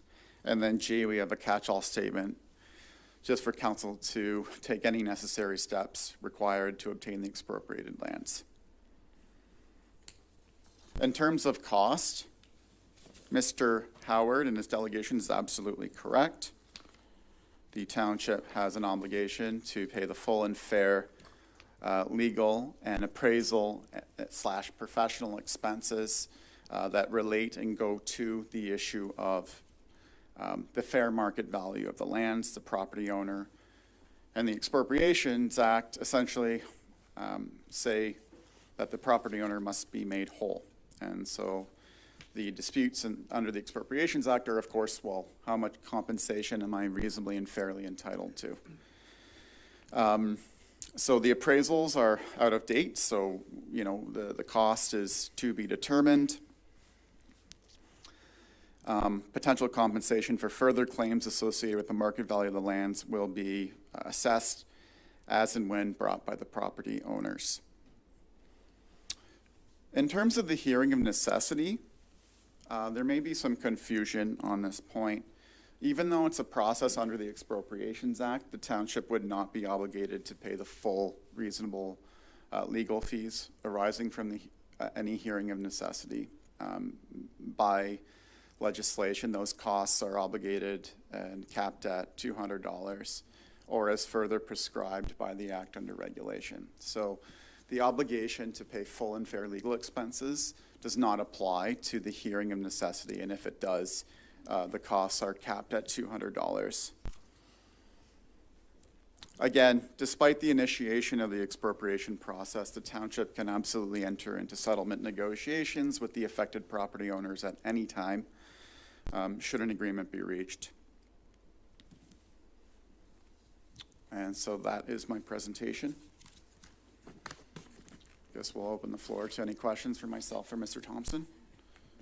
Okay, thanks very much, Michael and Kevin. I just want to make sure that we're clear about what we're discussing here as council first before we go any further down this path. So on May the 30th, council approved the environmental assessment that endorsed option 3. So if you could just confirm for us what the nature of our decision is today. Thank you, Your Worship. So just to recap, the decision, and I'm reading off the draft minutes here, so these have not been adopted by council yet, but this is the resolution in the May 30th agenda package that was carried. It was that council of the Township of Center Wellington endorsed preferred alternative number 3, construct a new trunk storm sewer outlet along a new alignment following the southerly limit of property number 200 Victoria Crescent, connecting to the existing outlet structure located at the rear of 190 Victoria Crescent, and that council directs staff to publish the notice of study completion for the Victoria Crescent Trunk Storm Sewer Municipal Class Environmental Assessment Study in accordance with the requirements of the Environmental Assessment Act. So the necessary next step, or the logical next step from council's endorsement on May 30th, is that we need to actually acquire legal entitlement to that easement. And we do that by way of negotiations, or if those don't bear fruit, and they have not in this case, the next step to acquire the easement to give effect to that alignment, preferred alignment number 3, recommended by Triton, is to expropriate the lands. And so the recommendation today is to initiate the expropriation process in order to allow fulfillment of the recommendation arising from that Class EA process. Okay, thanks for that, Michael. Kevin, sorry. Questions from council, comments from council on this one? Councillor McWayne. Thanks, Mayor. In fact, thanks, Kevin. The proposal today is that we start the first 2 steps of expropriation, not just one, which takes us one step further down the road than just starting the process, I believe is the situation as I read it. Which is very concerning. I don't know why we're doing 2 instead of just 1. But to go back a step or 5, could you tell me why staff have been refusing to negotiate with the citizens whose property we're trying to expropriate? Thank you, Councillor McElwain. I would dispute the characterization that there's been a refusal to negotiate. There has been significant back and forth discussions Our firm was involved in initial offers. There were responses back from the property owner, Mr. Howard, that were shared with council at the closed session. Though that email came to Mr. Goldie last year, and it was shared with council. And we also took council through the reasons why that counter proposal were not tenable. And I can't discuss that in open, but that essentially was the end of the negotiations insofar as the Howard property was concerned, because what was being proposed simply was not just not untenable, wasn't legally possible. And so we've kind of hit an end of the road in terms of negotiations along that line. It doesn't mean we can't continue to have negotiations. It doesn't mean we can't, meet with the property owner. A meeting was offered by staff when the notice of study completion was published back in June, and I was not part of that discussion, but for whatever reason, the owners at that time did not want to meet. They felt they didn't have enough information, but that offer to meet at the property was extended by staff. It did not happen. But I would dispute the characterization that staff have refused to meet with the 190 and 200 at this time. Following, Councillor McLean. Thanks very much, Kelly. Maybe refusing to negotiate is strong, but they have tried to communicate with you 5 times, I think, Mr. Howard, and not received any response. So it certainly isn't a cooperative approach so far, trying to meet the best solution for both parties. And I think that's my concern here. We're trying to force a situation when there's still possible room for negotiation. I think one of the things that was mentioned today that was my major concern when I was reading through this today is, or in preparation, is the fact that our own planner had discussed with Mr. Howard in the past about building another unit, a rental unit of some sort on their property, and this easement would negate the possibility of doing that.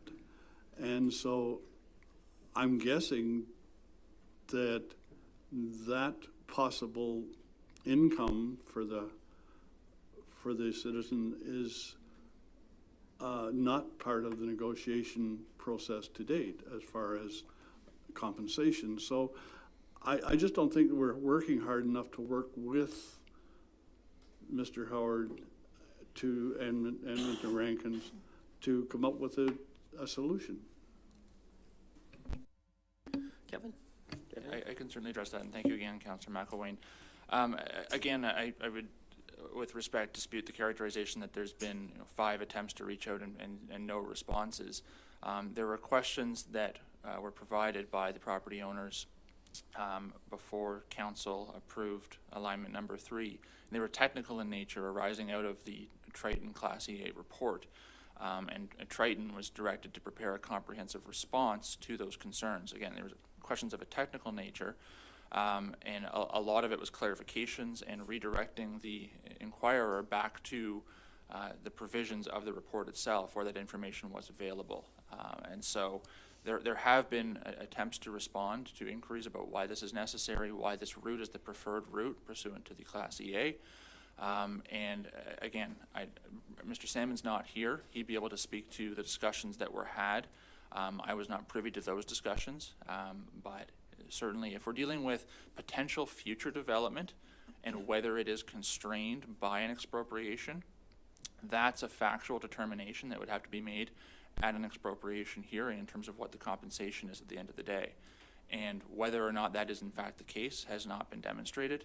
That would be a planning question, that would be an engineering question, and those would be the type of experts that would have to testify to speak to, would this easement in this location actually preclude the installation of an accessory dwelling unit in the rear or side yard of this property?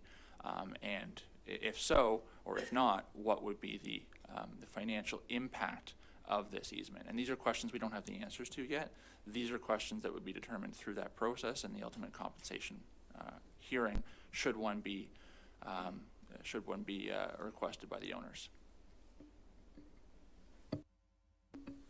Councillor McCrae? Thank you, Mayor Linton. Through you, I have a couple of questions. I guess first one would be, will the easement prevent construction of a rental property as currently proposed? And again, we haven't seen a design for a rental property.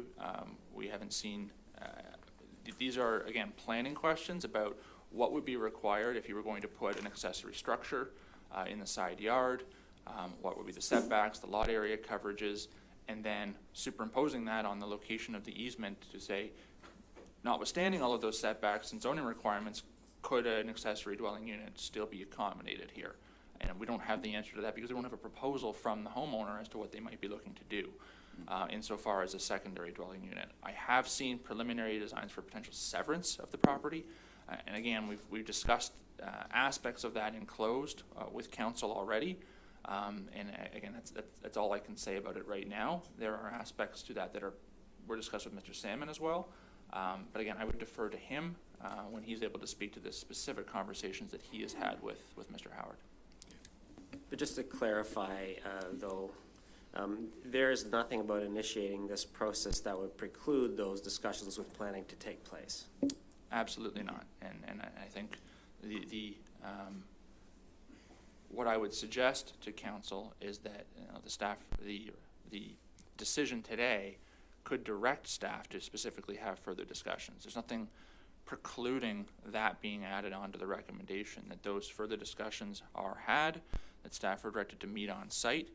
But in the background, the expropriation process needs to get going because of the state of that sewer, because of the capacity issues that it's facing, and because of the timing of the grant funding. We can't defer this decision any longer in terms of moving forward. Quite frankly, negotiations have been going back and forth for years, as you've seen in the report. So we've hit a standstill in those negotiations. We need to move forward with the expropriation process, but of course, we always look to resolve this without a hearing, be it a hearing of necessity, be it a compensation hearing. I've been practicing now for 9 years, and this is the first time I've ever actually got to the point where we were unsuccessful in getting a negotiated settlement before we had to go to this, so far as notice of expropriation. So it is rare that it gets to the point of an actual contested hearing. The vast majority of cases are able to resolve amicably out of court. Councillor McCray, following? Yes, thank you, Mayor Linton.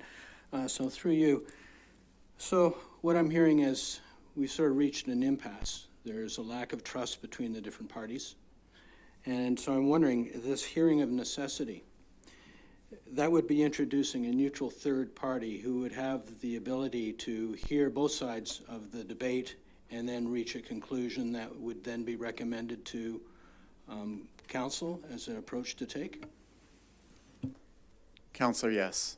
An inquiry officer is an appointed individual under the Expropriations Act, and they would essentially hear evidence from the township and Triton and its planners, or more appropriately, its engineers, on whether the proposed expropriation is fair, sound, and reasonably necessary in achievement of the objectives of the expropriating authority. So the inquiry officer will then produce a report after hearing all the evidence, and if the property owners had evidence challenging the necessity, challenging the fairness of the proposed expropriation, they would lead evidence as well. And so the inquiry officer would hear both sides and produce a report. Then we would take that report, we would come back to council, and it would review that report and then make a fresh determination and decision on the proposed expropriation.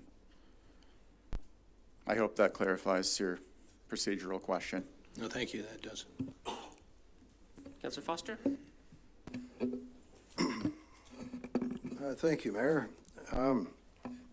Kevin, you mentioned fee simple versus an easement, and I recognize this is an easement rather than fee simple acquisition of the land, but my concern, gentlemen, is you're basically asking us to sign a blank check. And I say that because we do not know what the compensation might reasonably be. And that concerns me because I have a duty as a councillor to oversee the well-being and financial interests of the municipality. my view is that pipe in the middle of that side yard is going to preclude severance of the side yard. It's also going to preclude building on the side yard. And those two factors alone are going to drive up reasonable compensation. And notwithstanding all that, in my view, this may be an easement, but it's going to be a de facto or res ipsa locator acquisition of that land, because the property owner won't be able to do those things. So my basic concern is that's going to drive costs, and you're asking us to approve that without knowing what those costs are. So I wondered if you could respond to that. Yes, and through you, Mayor Linton, to Councillor Foster. Inherent in any expropriation process, there's an element of uncertainty when it comes to costing. We had a preliminary appraisal done, so we have a rough idea of what a third-party accredited appraiser deems the value of that easement to be for the Howard property, and that's the substantial portion of this easement. We have a rough idea, and we're embarking on this process knowing that general amount. Now, that was a 2018 figure. We can expect that with where properties have gone since then, it will be somewhat higher than that, but we have a general ballpark, and that appraisal was shared with this council when we were enclosed on May 30th. When we're at the point where we've reached the end of negotiations, where we have been unable to find an amicable compensation number, the only option to move forward with achieving the infrastructure requirements that your engineers have recommended and this council has accepted is to move forward. And there are inherent legal costs in that process. There are inherent legal costs for the other side. If the expropriated property owners seek their own appraisal and it comes back with a higher amount, typically that's a cost that is compensated by the municipality as well. That's the nature of the Expropriation Act regime that we are left with if we can't come to an amicable solution. And that's why we always try to negotiate, because we're hopeful that we can avoid those excess costs. But we're at the point now where we have a failing sewer that needs to be replaced. And that's why we went through an E8 process to determine what the preferred alignment is. And the preferred alignment involves taking an easement over these properties. It's the alternative. It would be do nothing and just let that infrastructure fail. And that's not a prudent use of resources or municipal funds either, is to deal with the aftermath of a failed sewer. Councillor Van Leeuwen? Thanks, and through you, Mayor. I'm going to speak more towards the funding side of the project, a little bit of the question of the grant funding that we keep speaking about. Do we have a deadline on the grant funding that we've applied to that we have to actually start or complete the project in order to achieve that grant funding? And especially when we speak about, the hearing of necessities, the challenges that we're going to face walking through this process, will we in essence be pushing ourselves past that grant funding, or at least putting ourselves at risk of losing that grant funding while we walk this path? Those are some of the pieces I'm asking. The other, because quite possibly going to negotiate may be actually the ability for us to achieve that grant funding still. I'm sure that our residents also want us to achieve that grant funding. The other question I have is in regards to the discussions with the residents, the two in particular, in regards to the July 10th deadline and then staff reaching out July 11th. I don't want to say why aren't we? I would say, have we, and is this the case that we reached out afterwards, and is there opportunity to leverage that one more time, knowing that they're speaking this way? So I'd like to hear about the grant funding. So Dan, you'll take the first one and maybe the second one? Okay. Thank you for your questions. Through Mayor Linton, the grant itself initially had a deadline of the end of 2021. All costs were to be incurred by the end of 2021. Because of the delay in initiating the project, we did ask the CWWF funding group to give us an extension, so they extended to September 2023.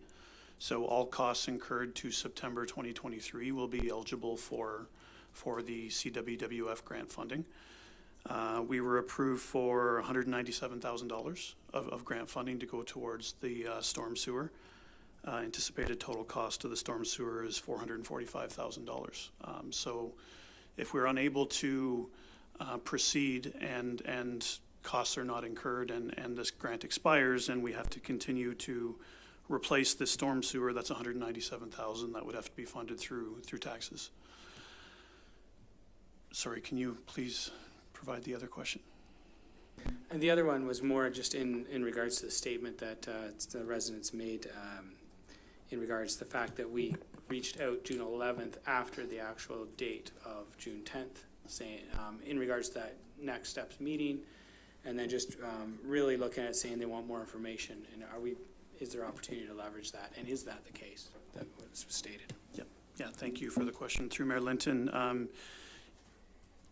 we had the EA process going on, and as our solicitors had alluded to, there were technical responses being provided through our engineers, and that was sort of one avenue to complete the EA process. And then staff had reached out ourselves to the landowners to try to continue discussions around land acquisition.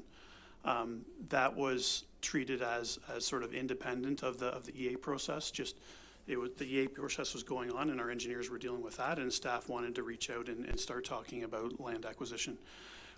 As the report alludes to, we're still open to discussions with the landowners. We want to continue that route regardless of what happens today at council.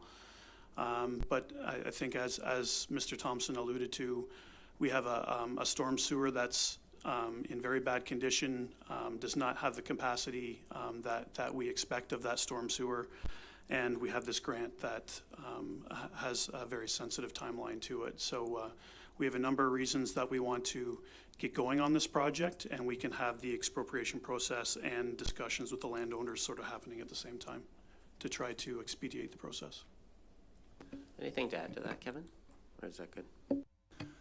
No, and I apologize, I'm not entirely clear on the timelines. I was a bit caught off guard when it was suggested that there was, that the staff reached out the day after the EA commenting period closed, for example. I wasn't privy to all of those discussions, and the relevant staff unfortunately aren't here today to speak to the timelines, as they were the ones involved with the email correspondence back and forth. So I can't address the specific timing of the discussions. All I can say is that there have been genuine attempts to reach out, and I would highly suggest that council's endorsement today involve a direction to staff to continue those negotiations and continue that reach out attempt, because that's always the preferred solution in any expropriation, and we'd be doing that quite frankly regardless.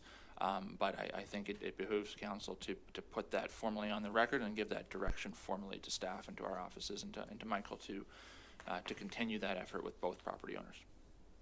Councillor Dunsmore?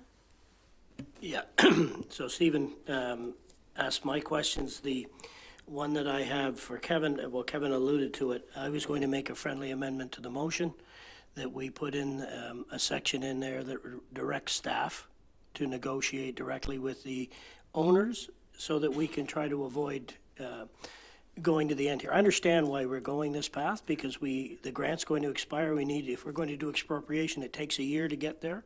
So we need to make sure that we're there and we can use that grant money. But I would like to amend to add a section there that staff be directed to negotiate with the homeowners to find a negotiated solution as quickly as possible. And that way, if we get there, we can avoid expropriation altogether. So what we have, I haven't been able to ask any questions. I'll get you. We won't go to a motion until everybody's had the opportunity. Don't worry, I won't ever forget anybody.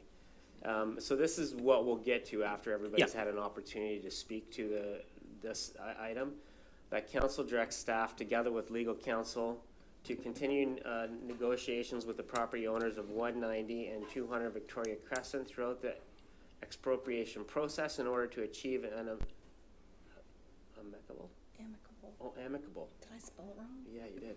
Amicable agreement. Is that That's around exactly the right what lines? I'm saying. Okay. So further, we haven't heard from a couple councillors. Councillor Kittrus? Thank you, Mayor. I have a few questions here. My first question is, it's been said that there was 5 times that, but that's in dispute, that the residents have contacted staff, but I'm just wondering, I'm asking the CAO, have they actually contacted you the present CAO and asked for discussion? And if they have, what was your response? So that's my number one question. The second question I have is for the lawyers. It was said that it wouldn't cost more than $200 for the hearing of necessity. Am I to understand that the lawyers are not going to charge us if they go to, and there's a hearing of, if this proceeds farther? Is that clear, or is there going to be full charges, like by the lawyers for us? So those are my first two questions. You go ahead with the first one. Okay. Thank you, and through Mayor Linton. Yes, the landowners did reach out to me to request a meeting. Through internal discussions with staff, we arranged to have a meeting where Mr. Gilmore, our manager of engineering, Mr. Baker, our managing director of infrastructure, and myself would meet with them. And we proposed a date of last Monday. And at that time, I think it was alluded to that the landowners felt like they didn't have enough information and declined the meeting at the time. But as I mentioned earlier in this presentation, we're still open to meeting with the landowners if they would like to meet with us. Councillor, with respect to the $200 fee mentioned in my first, I understand that is, yes, that is a good question. So what I was trying to do was to say that if the expropriation goes forward, then there is an obligation from the township to pay the property owners reasonable legal and appraisal fees. But that obligation does not apply for the hearing of necessity in terms of the compensation for legal fees for the hearing of necessity. In other words, yes, the township will have to pay for external counsel's legal fees, of course, to address the hearing of necessity and to make submissions and to organize witnesses, et cetera. But in terms of its exposure to the property owner's legal fees, that would be capped at $200 plus, I think, disbursements, unless the Expropriation Act changes and the regulations change and more costs flow from that. So yes, the township will have to pay obviously more than $200 for external counsel to do the hearing. Follow on, Councillor Kitchus. So the municipality will have to pay you, the lawyers, and you, the lawyers, are making the presentation and saying that we should do this. See, isn't that a conflict? Where you're making money off a motion that you're presenting to us, as opposed to a staff who's, not going to make any money off this. He's paid. So I have some concerns about that, and I'm wondering if you could clarify that. I'd be happy to take that through you, Mayor Linton, to Councillor Kittredge. We're making the recommendation that was jointly prepared by us and staff. Due to staff vacation schedules, we're here today presenting the report. We'd be presenting the report jointly with your professional staff in the engineering department if they were here today. So that's a scheduling nuance that we're the only ones here today. And again, the recommendation before you is a result of a comprehensive environmental assessment process. We've been making efforts for some time to avoid the costs that are inherent in expropriation, and we're not there yet. We don't want to see this go through to a full hearing of necessity or to a hearing dealing with compensation at the Ontario Land Tribunal. That's not the goal here. Our client is the Township of Centre Wellington, and our obligation is to act in the best interests of the township. And that means trying to come to a best solution for any legal problem that we're faced with, not running up costs. We're here to seek to support staff in their recommendation, and ultimately we're paid for our time, be it going to a hearing, negotiating with the landowners. Ultimately, our goal is the best resolution for everyone. We're not here seeking your endorsement to allow us to go to a hearing to make more money, quite frankly. And if there's any questions of staff, Dino is here and Dan is here to answer any staff questions you might have. Councillor McRae? Thank you, Mayor Linton. Through you, I have some questions related to costs. I'm wondering if it's possible for us to understand what are the total costs to date for this whole discussion around the replacement of the storm sewer, like including the EA. I know we've also had a heritage study done as well. So do we have sort of a rough idea of what those total costs to date are? Mark, you have that on the back of your hand, eh? I do.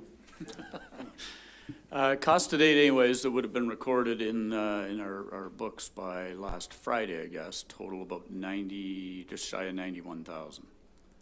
With the majority of the costs looking like they're in 2017, which is about 55,000 of it. So that includes the EA? Probably. I don't know all the details. I just got the total here.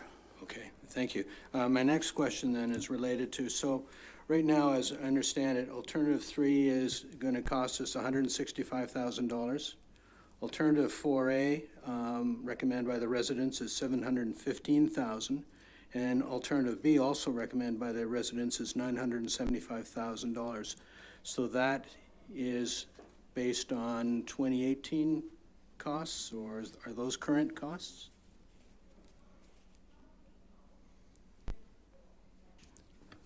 I don't have that number, those numbers in front of me. I'm sorry. That was in the presentation to the public. That's where I pulled these numbers from. Dan? Any numbers in the EA, given that the EA was completed this year, I'm assuming the costs are in 2022 dollars. 2022. And you're likely looking at construction costs, not including any soft costs or non-rebate HST that would be added to that. Yeah. So I guess sort of what I'm leading to is the longer we delay, these costs are going to increase. Plus, we risk losing the $197,000 grant. So this thing is becoming more expensive the longer we delay. Okay, thank you. Councillor Foster? Thank you, Mayor. Councillor McRae's raised some interesting points about cost. I note the 2017 number, Dan, or Mark, is $360,000. And the more recent number in the report is 165. So it appears that costs are declining, or am I missing something? That doesn't make any sense to me. If the 2017 number was $360,000, and this option is tabled in the report on May 30th at 165, which is less than half. So something isn't adding up there. Dan?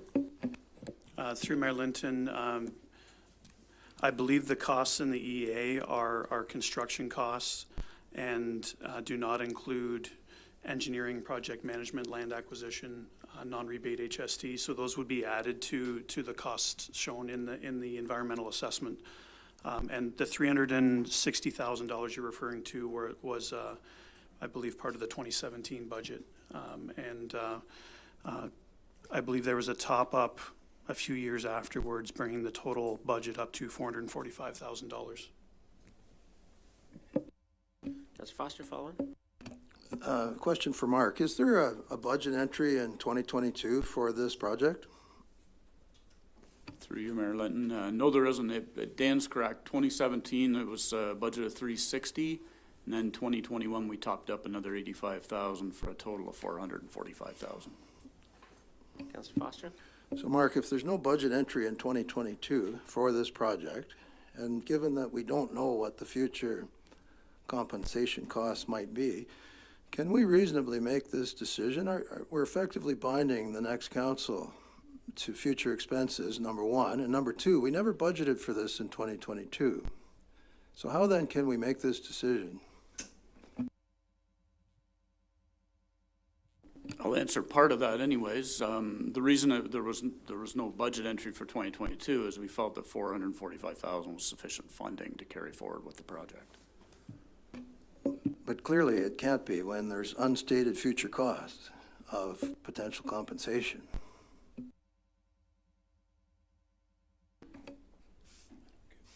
I'm not following your line of questioning right now.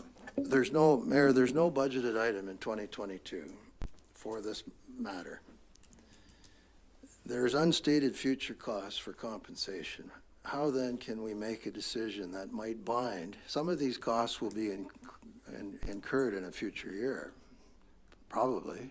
The facts are, we don't even know what the costs are going to be. So how then can we bind a future council to future costs when we don't even know what they are going to be, number one, and we didn't budget for them in 2022. There's no budget entry, as Mark has stated. There was no budget entry in 2022 for these items. Okay, I think Mark already answered the second question, is that they were already budgeted for in 20 and 21, and we didn't need it topped up. So that, I don't think we have to answer that question, but I think Dan has an answer for another part of that question. Thank you. Through Mayor Linton, what we're talking about today is just really the costs around acquiring land. There will be a future tender to construct the storm sewer that would go through the normal tendering process and approval process at that time. So at this point, we're only talking about land acquisition. Councillor Van Loon? Thanks, Mayor, through you. I'll admit, I'm struggling with the idea of starting this process, and perhaps maybe I have to understand the aspect of the cost of what this process will cost the township as we start it and wind up the legal fees and the costs. Sometimes we can work on one side negotiating, not understanding what it's going to cost the township legally on the other side, and we end up paying fees. Now, the difficulty is we're in open session, and there's lots to be discussed in there. One of the difficulties I also have is this process could take a lot longer than we think, and I'm more worried that I think it's pretty clear that we have a fight on our hands, and it's going to take a long time for the expropriation process, which also puts it at risk. We are asking, if we go into negotiations with the staff, with the two resident properties at this time, and negotiations, there's nothing better in negotiations when your head's in the guillotine. And literally that's what we're going into negotiations with if we start this process. I feel much more comfortable with doing another 30 days. We've got 1 month. We've got a new CAO who's got a good handle on what's happening now.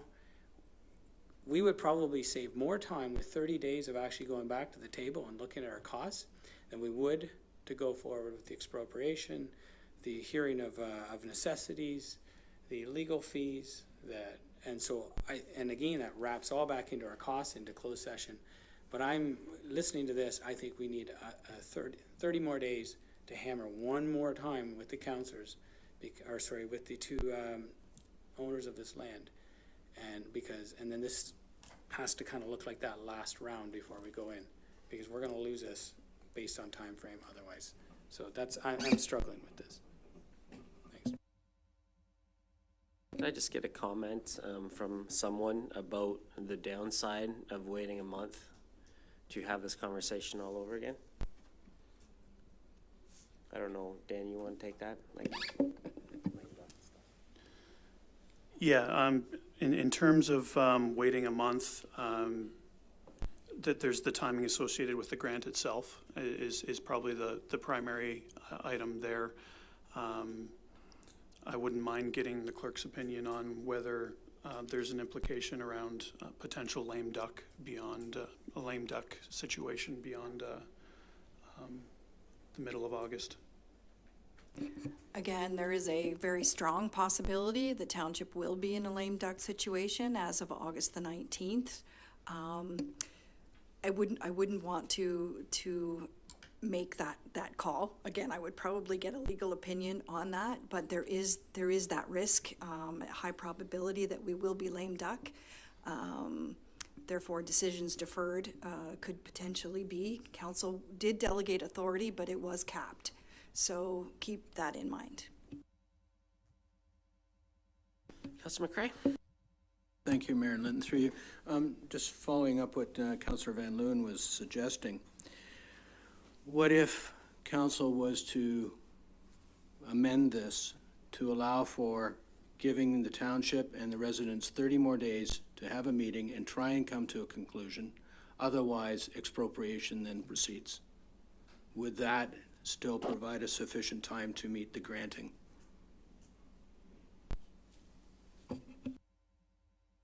Can we get it? So if I recognize that, we're approving the expropriation, but a lag of 30 days before it initiates. Can we do that today?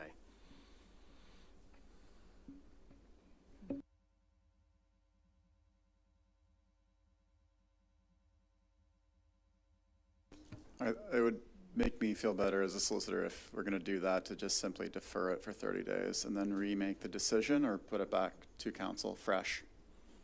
Okay. That's our advice that we're getting, that we can't move ahead on that council direction that's just lagged. You have to give notice. Giving notice of something, no, I don't think you can do. Okay. Well, it's worth asking the question, though. Councillor Kitchus? I have to agree with Councillor Van Leeuwen. When it comes to expropriation and citizens strongly disagreeing and saying that they're going to definitely go to a hearing of necessity, and perhaps we could talk to them one more time. I would like to make a motion to defer, and that a special council meeting be announced before the lame duck period. And that the staff discuss with them, and that there's recorded, they bring lawyers, we bring lawyers, that there's discussion so we can make this decision and hopefully come into agreement. I think the costs of going forward, we don't know them, and if we could prevent that, that would be the optimum solution. So I'd like to make a motion to defer.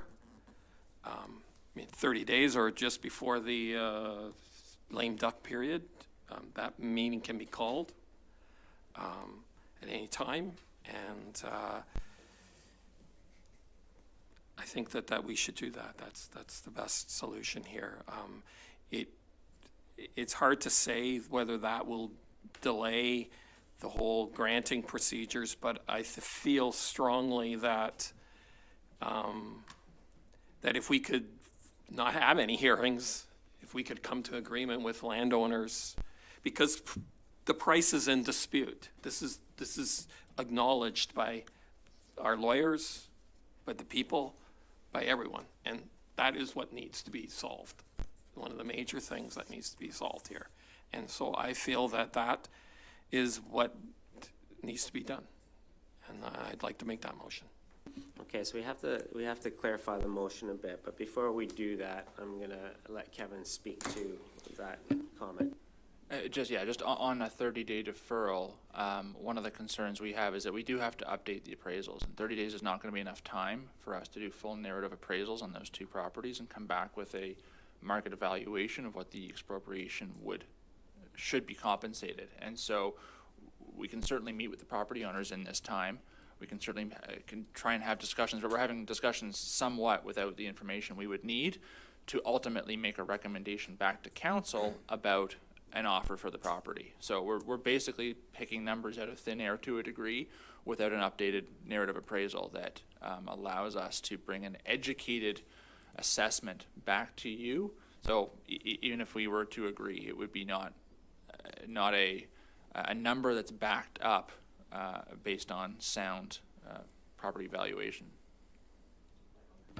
Just to add to that, the claims being alluded to by the property owner, Mr. Howard, and his delegation, it's very difficult to ascribe a value to them, and it would be difficult to ascribe a value to them within the next 30 days because we do need the planning and engineering analysis to determine whether or not those claims have merit in terms of, highest and best use of the property, future use of the property, et cetera.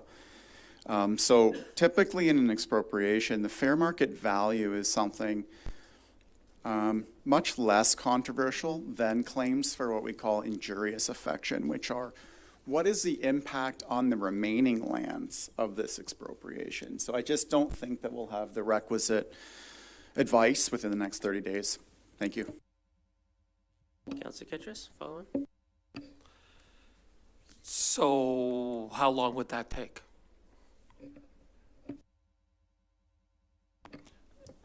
Best guess, a couple of months. Again, everyone, the industry right now, be it planners, engineers, appraisers, surveyors, you call anyone and you're getting told 6 weeks, 8 weeks, 12 weeks. I can't speak for an appraiser who's not here as to how much time they would need to turn around and update to the appraisal. We obviously have a draft from 2018, so we have somewhere to start with. So it's presumably faster than starting from scratch. But I'd be guessing if I had to say how long a professional who isn't here would need to complete a narrative appraisal. Councillor Finland? Thanks. Is there, sometimes we could deal with a lot of things in a year. I'll admit that the details of our in-closed session are foggy at best as to the difference of how far away we are from township to residents. Is there any value of us stepping into closed session to remind ourselves that what is really truly the gap that we're standing at, and is this a negotiable gap? I'm curious that way.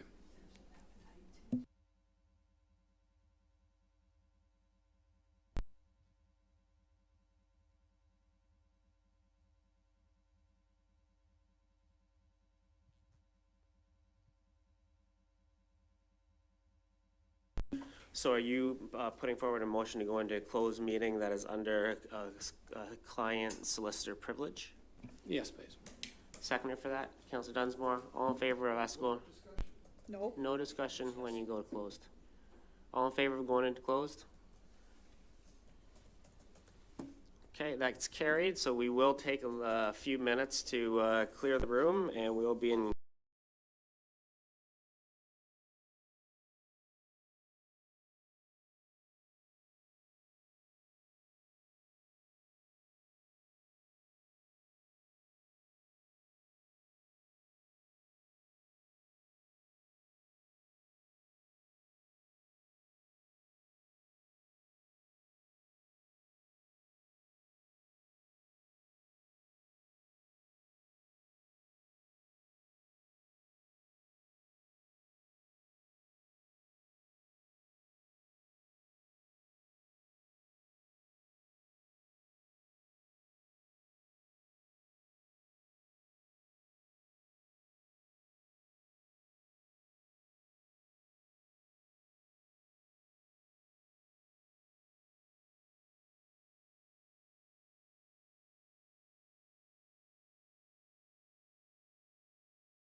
back to order. We did have a pretty lengthy closed meeting, so apologize for everybody that had to be in the hallway. Hopefully they fed you when you were out there.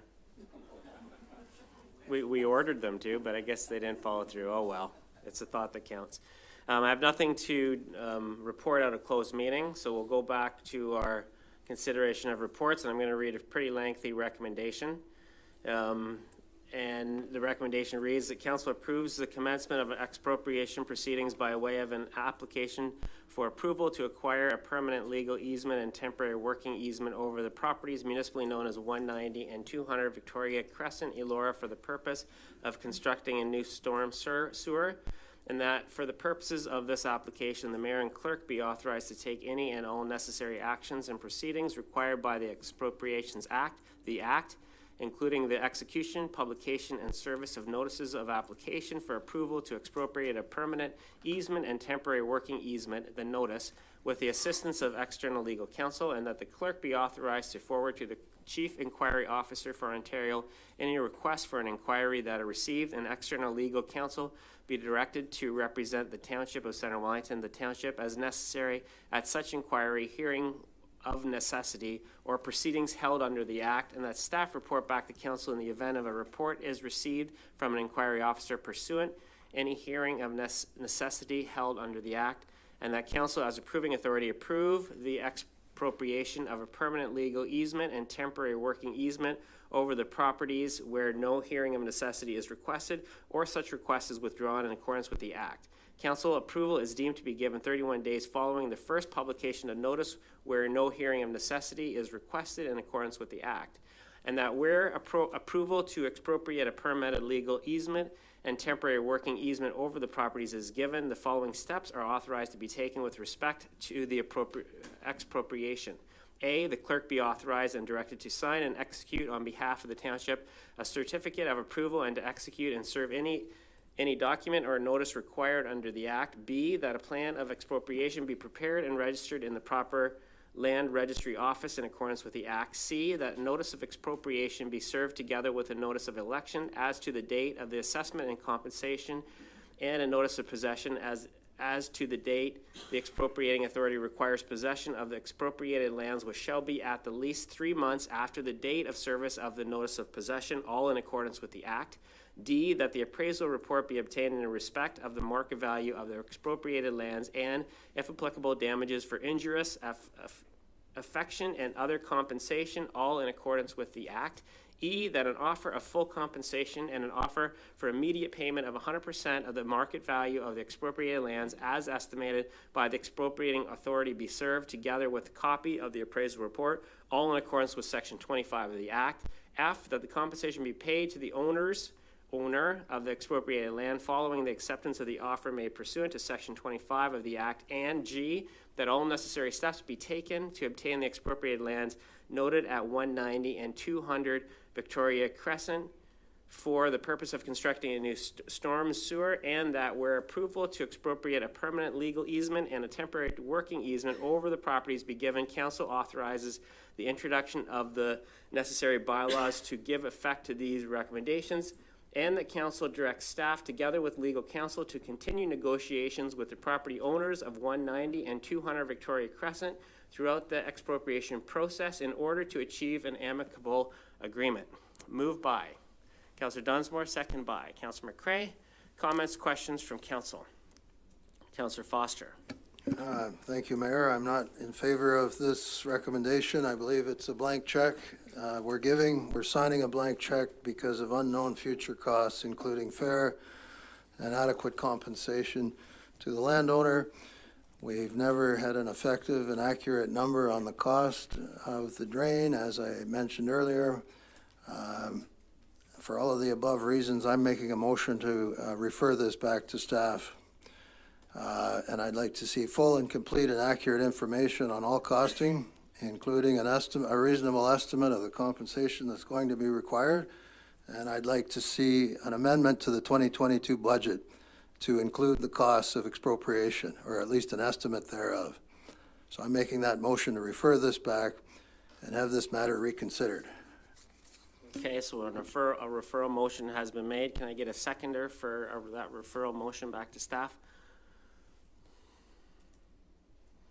Okay, that doesn't move ahead, so we'll go back to our main motion. Any other comments, questions about our main motion? Councillor McElwain? Thanks. I also disagree with the motion, and I would like to make a motion as well to defer this motion to expropriate until after the discussions between the residents and staff. So I'd like to make a motion to give a notice to staff to negotiate, along with our legal counsel, to negotiate one more time with the residents and to report back to us on August the 18th with a final decision before going to expropriation. So a motion to defer, seconded by Councillor Foster. No discussion on a deferral motion. All in favor of deferral? Opposed? And that is defeated. Can I get a recorded vote, sir, on that motion? Sure. A recorder vote for deferral. Over to our clerk.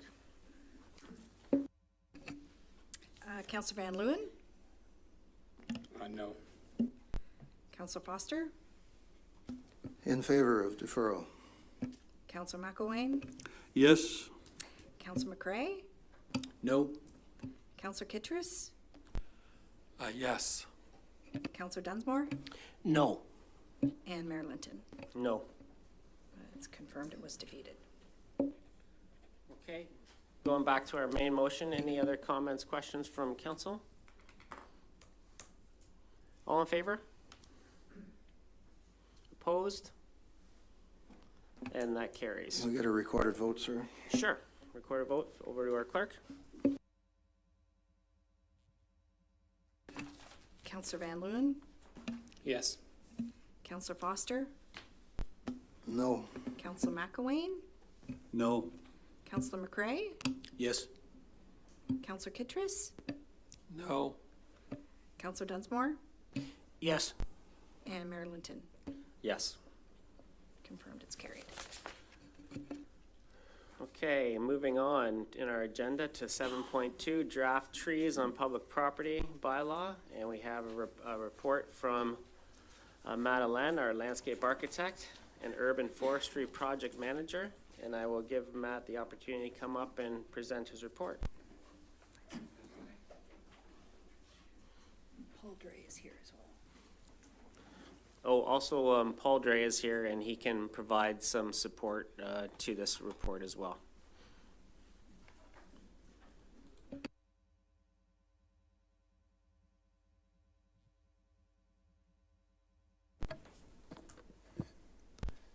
Through you, Mayor Linton, I would like to briefly present the draft trees on public property bylaw report and go over some of the steps we've taken to get to this point.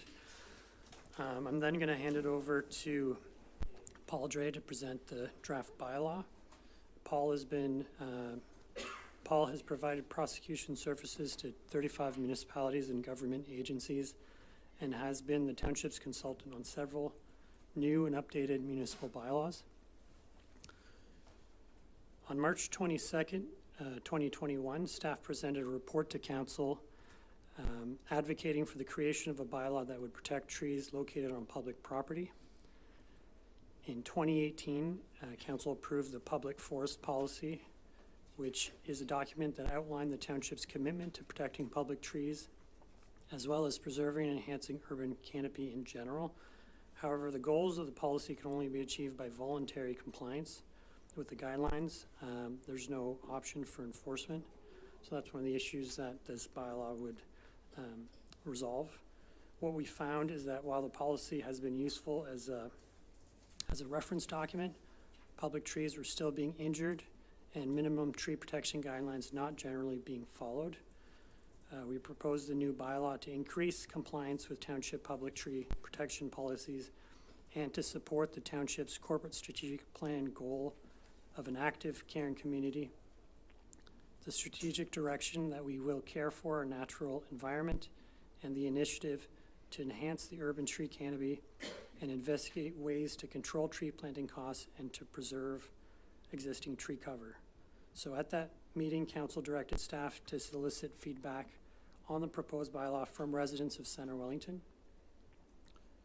On March 21st, 2022, staff presented the results of the Trees on Public Property bylaw survey. Survey responses showed 95% support for the bylaw and provided an opportunity to establish strategies to set permit application fees associated with administering the bylaw. Council instructed staff to draft the bylaw and supported the strategy of employing a 64% fee-based permit fee approach. So I'm going to hand it over to Paul to talk to the bylaw. Great. Good afternoon, Council. I know you've had a really long and difficult session today, so I'll try and make this as short as I can. I've worked with both Ms. Newsom and with Mr. Lane to put together this bylaw based on what Council wanted me to, and you know, I just looked at the authorizing preamble, and there's some motherhood statements in here that I think are really important. And that's the Center Wellington deems it appropriate to pass a bylaw to sustain and promote environmental and social benefits to the community through the preservation and planting of trees, regulating and prohibiting the injury and destruction of trees, and establishing a permit process for the removal. Farther down it says, the council recognizes the importance of trees to the environment within the township for the purposes of health, welfare, beauty, safety, history, and general well-being. And the next is the council wishes to promote tree conservation, the increase, renewal, proliferation of trees, and tree canopy, and the protection of existing trees by providing reasonable and minimal standards regarding the preservation, planting, protection, and maintenance of the township trees. Motherhood statements, but I think they're really important that the council takes a lead on these type of statements in a community like Elora. Or pardon me, not Elora, but Center Wellington, sorry, the vast Center Wellington. So this bylaw is for trees on public property. Pardon me, yes, trees on public property. So there are two types of tree bylaws.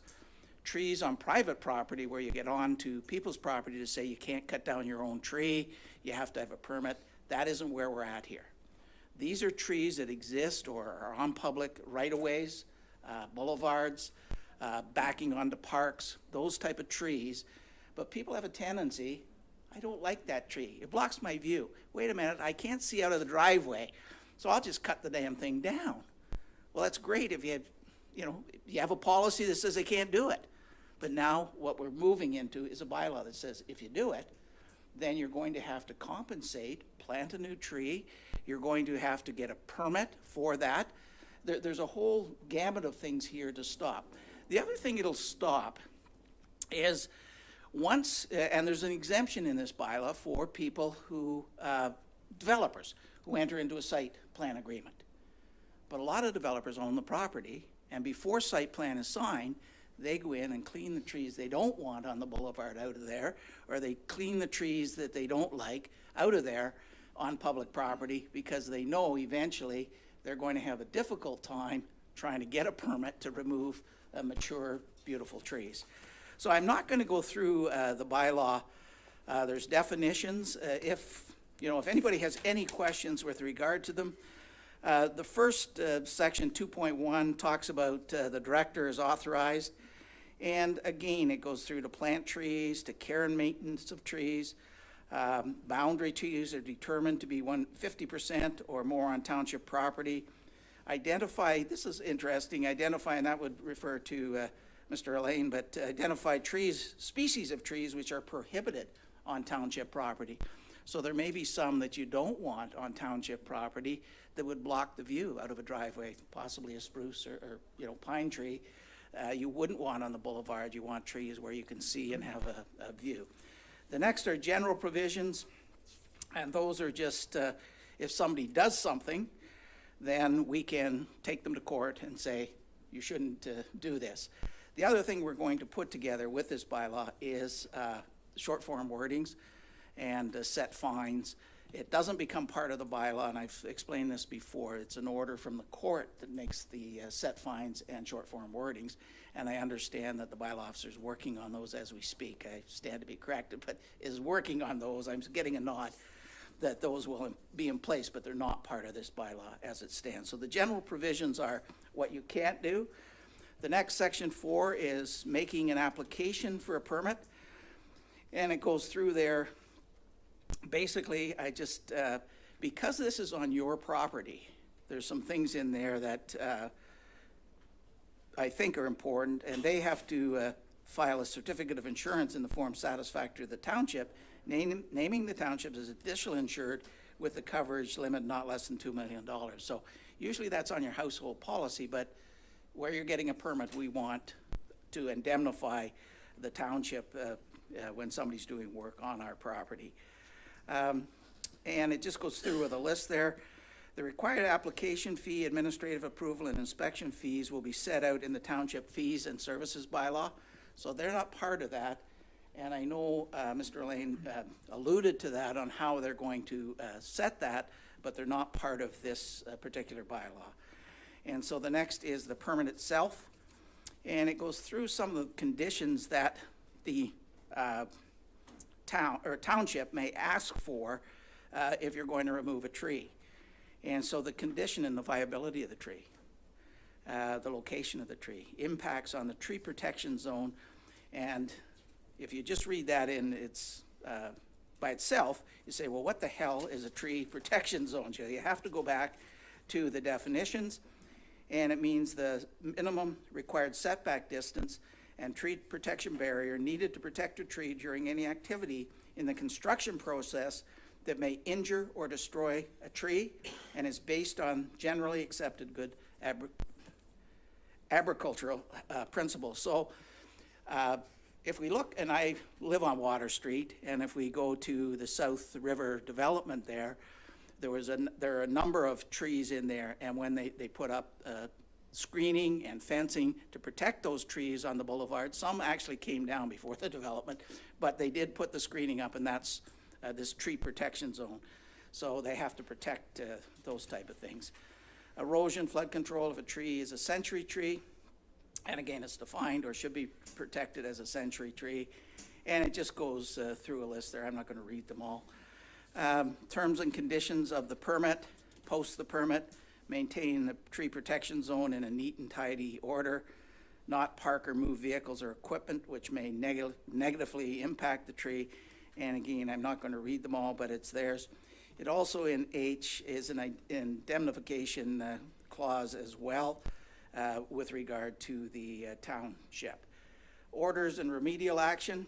So there's a number of things the township can do, and they can, well, firstly, order them to stop, order them to get a permit if they haven't cut the tree down altogether, and if they're damaging the tree, they can issue the order.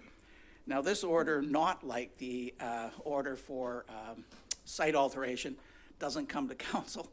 So we've put it to the Property Standards Committee of council that they could appeal it to, not council, and tie up council for, a tree application permit. I think 7.9 is important, where the order is not complied with within the time. The township may complete the work as necessary, and all costs incurred by the township in undertaking this work shall be cost owed to the township by the person who the order was made to.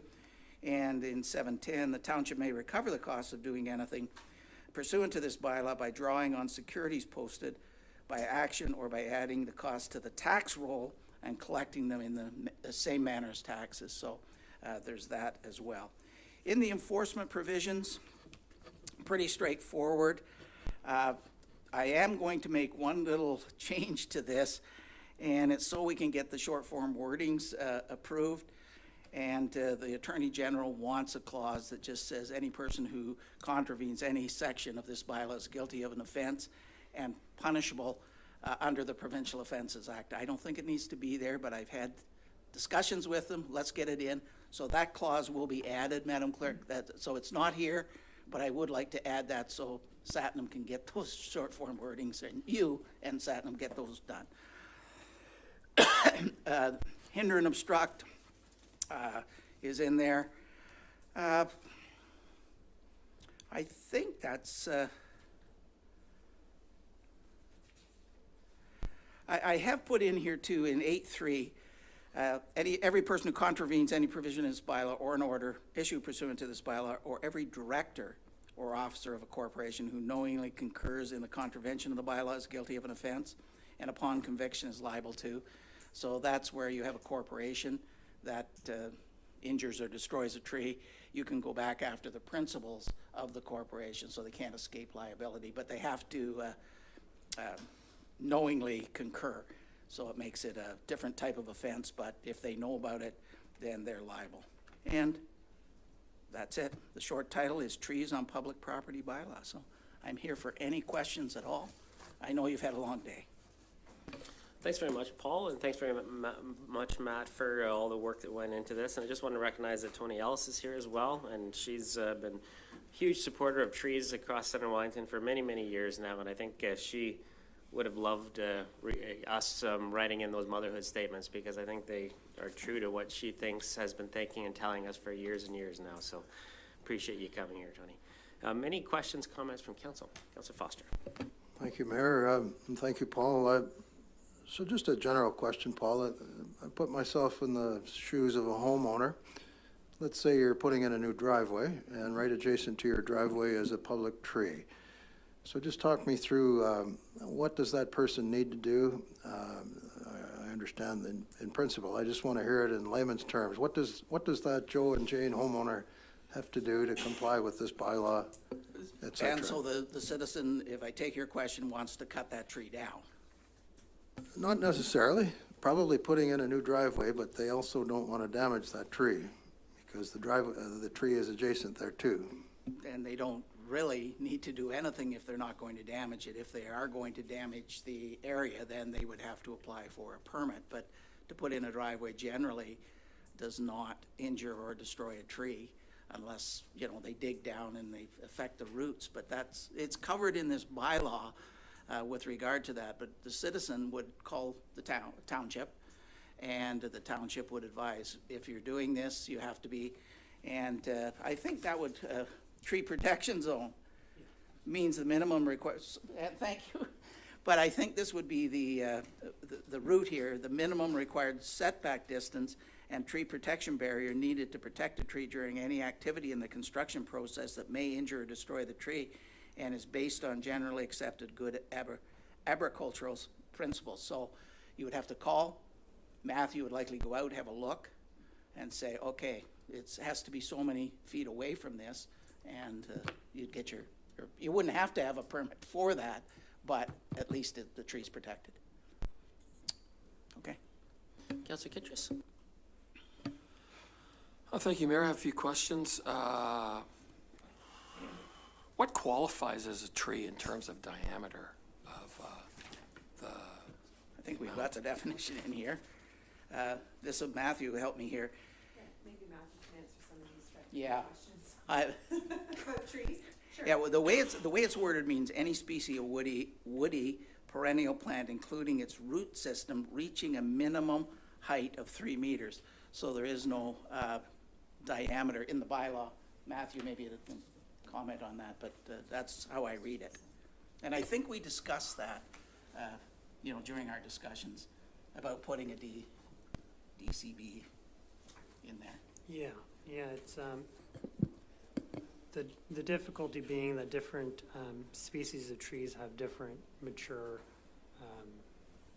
diameters at breast height. So we went with height instead, but there's also the definition of a tree that falls under the guidelines of the public forest policy, and in that document that we use minimum DBH of 10 centimeters for trees that we enforce compensation for. So that would still be one of the guidelines we would use in the permit process. So if you have a question about a tree on public property and it's less than 10 centimeters, we would not apply the compensation rules, but we would still require you to contact us and ask for a permit.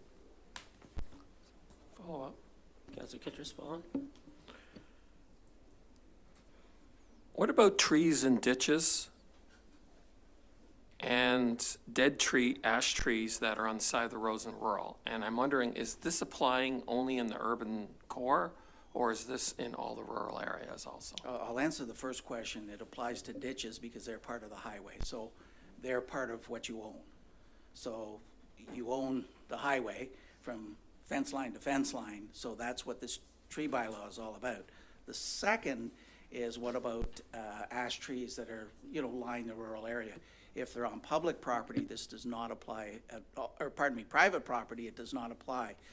But if that tree is on public property, then the bylaw would apply if somebody were to take it down. But if there's a safety issue with that tree, then I would assume the township would kick into action to take that down. So an ash tree that may fall on the road or whatever, that would fall back. It's a public tree bylaw, so that would fall back to you. Any comment there?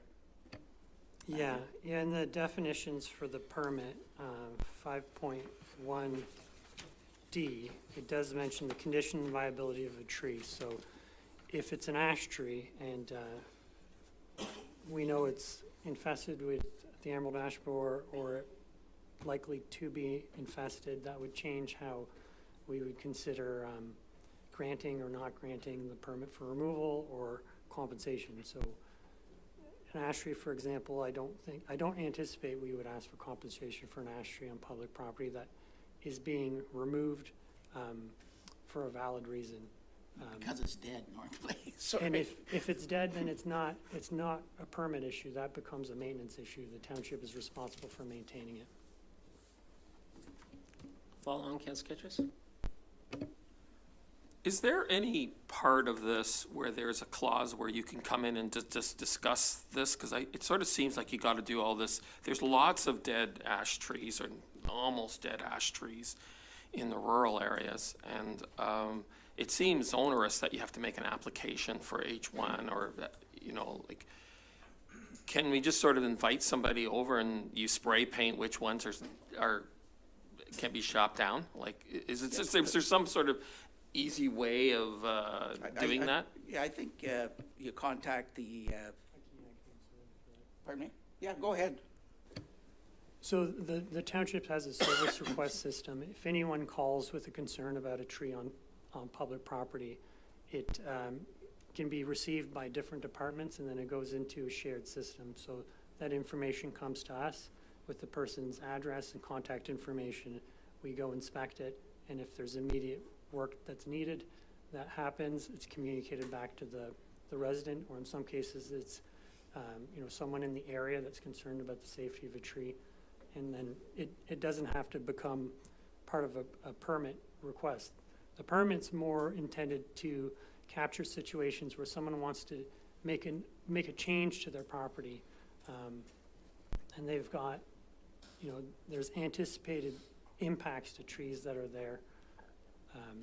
So driveway widening was an example, but any type of construction or maintenance of a property that could affect a tree, that's where the permit's really useful. If it's more of a maintenance concern, that just comes through us through our regular service request channels. Councillor Kittredge. On private property, what's the process for that, for trees, for removal of trees? Like this is only public. It's only public, and stay away from private because that's a very controversial issue. Well, I'm controversial. So. Yeah, I know you are, Councillor Kittredge, but having said that, I do prosecutions for this is anecdotal, but I do prosecutions for the city of Cambridge, and they just had a brownfields developer who clear-cut an area, and this was on private property, and his order back to the Reforestation Trust was $109,000 that went to the trust, and then I still had to deal with the charges in court, and the developer was fined $8,000. But that was a low fine because he voluntarily paid the $109,000 back to the rehabilitation, but that's on private property. But they also have a public tree bylaw as well that I've dealt with there. So what is our policy on private then? You don't have a bylaw. Okay. So let's stay off private property right at the moment with trees. Councillor McCray? Thank you, Mayor Linton, through you, to Len and Paul. What if you're a rural property owner that has a stand of cedar trees, and you have a public tree that is growing into the stand of trees? As a homeowner, would I need permission to trim that branch that's coming into my trees, or to have an arborist do it, or would I ask the township staff to come out and do that? Out of my bailiwick. Yeah. I punt that one. Yeah, so that's a situation where it should come to us as a service request, and then we can let the homeowner know if the specific situation required a permit, but it sounds as though that would be something that we would be able to handle as a service request. So if it's maintaining a tree, a public tree, then we would do that at our cost. Okay, I was just thinking if, for example, one was hiring an arborist to come and trim the cedar trees, and at that point they could also be trimming that branch, would I need a permit, say, to do that, or just get your permission ahead of time to go ahead and do it? Yeah, it has to be looked at on a case-by-case basis. So where work is being done on public property, so if you had a contractor doing work on public property, what we need is, and it's, Paul went over it, we require that we've got insurance for that contractor that's names the township as an additional insured. So if it's the type of situation where there's a certified arborist doing work and they can do that work entirely from the private side, then that can be agreed on. But if not, then the permit process has to be used in order for us to collect that information that protects everyone involved. It protects the private property owner, the contractor, and the township. Anything else from council? Okay, I will read the recommendation that the Council of the Township of Center Wellington authorizes the mayor and clerk to execute a bylaw for the purposes of enhancing the urban tree canopy through the preservation of the existing tree cover by strengthening tree protection measures and controlling tree planting. Moved by Councillor McElwain, second by Councillor Dunsmore. All in favor? And that is carried. Thanks very much, Paul. Thanks very much, Matt. Thank you, council, and thank you to staff who really worked hard at putting this together, or telling me how to put it together. I guess that's better words. Thanks again, guys. Thanks. Matt, just for the thousands of people watching this on YouTube, what's the number that people call when they have a public tree that they have an inquiry about? It's actually just the township's number, because there's only one person in the forestry department, so it'll get to me. So 519-846-9691? Yeah, that's right. Okay. Yeah. And they say that the keyword is trees, and it goes directly to your extension. It will go to my extension, but ideally it goes directly into a service request, so we've got all the information recorded, and that way we know when they called, when the tree's looked at, when a decision's been made, when we've communicated back to the resident. Everything's recorded. So 9691 gets you to somebody that can help you out. Yeah, they'll help you out. Did you get that? Did you get that, Keegan? Okay, good. All right, moving on to appointment of chief building official and building officials. Report from our chief building official, Randy. Welcome, Randy.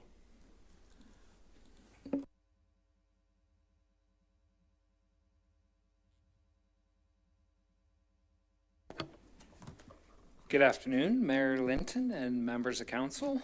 Thank you for having me.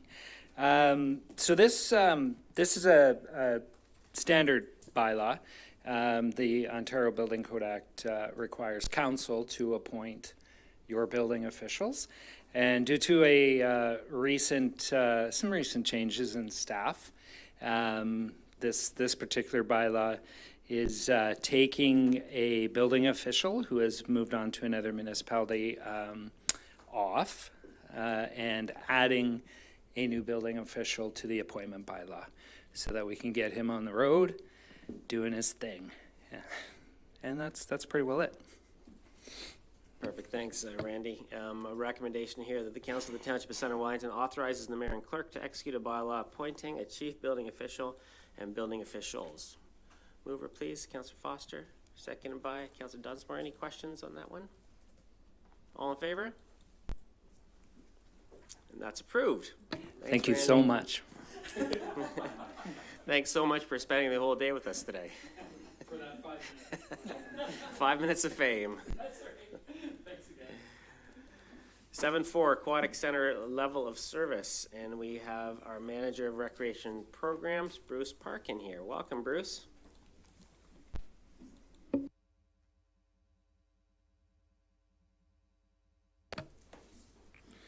Good afternoon, Mayor Linton and members of council. I'm here this afternoon to update you about current levels of service in the Aquatic Center.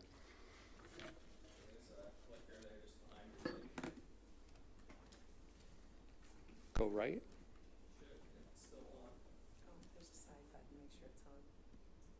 It's lit up.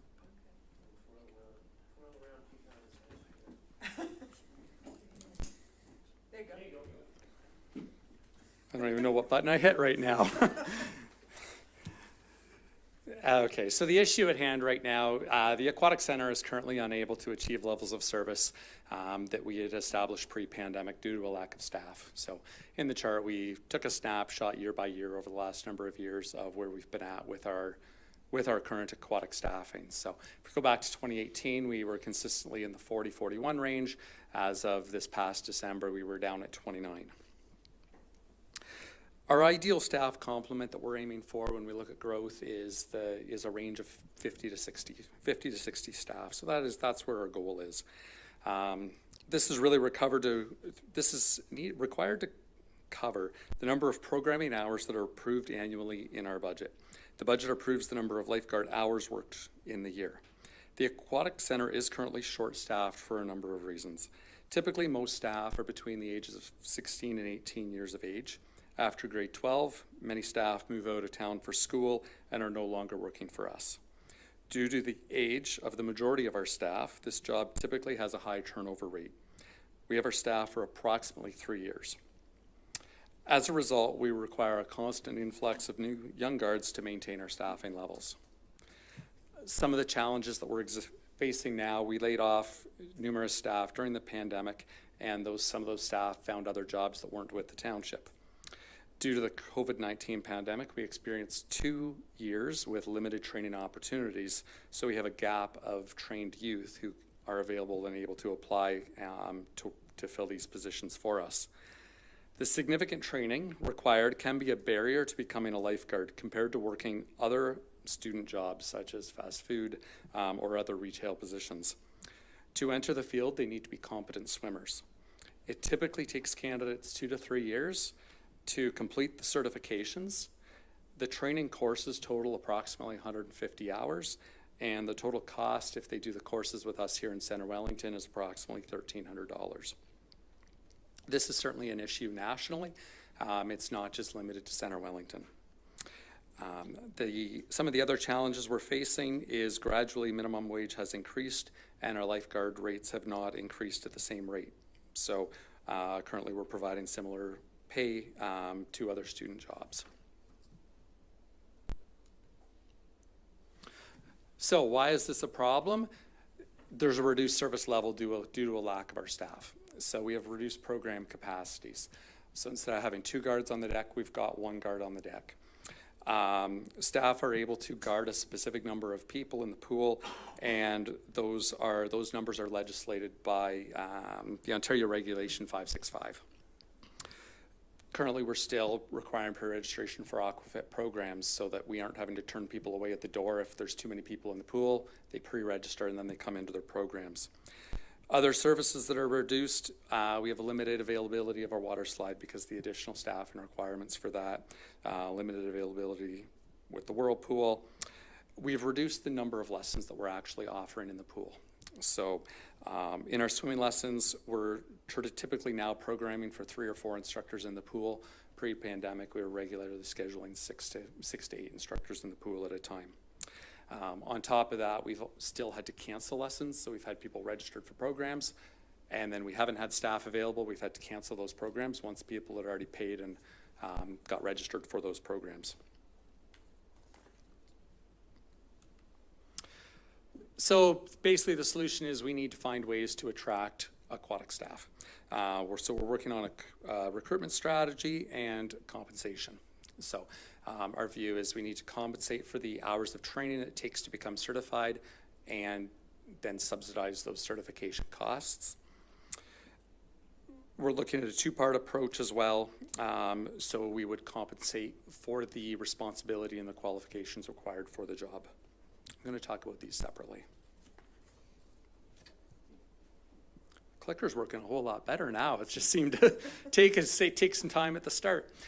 So the recruitment strategy would basically involve subsidizing staff certification costs. So once staff have then started to work for us, once they start to work, we would put a reimbursement strategy in place. So after the first session, reimburse them $200 towards those certification costs.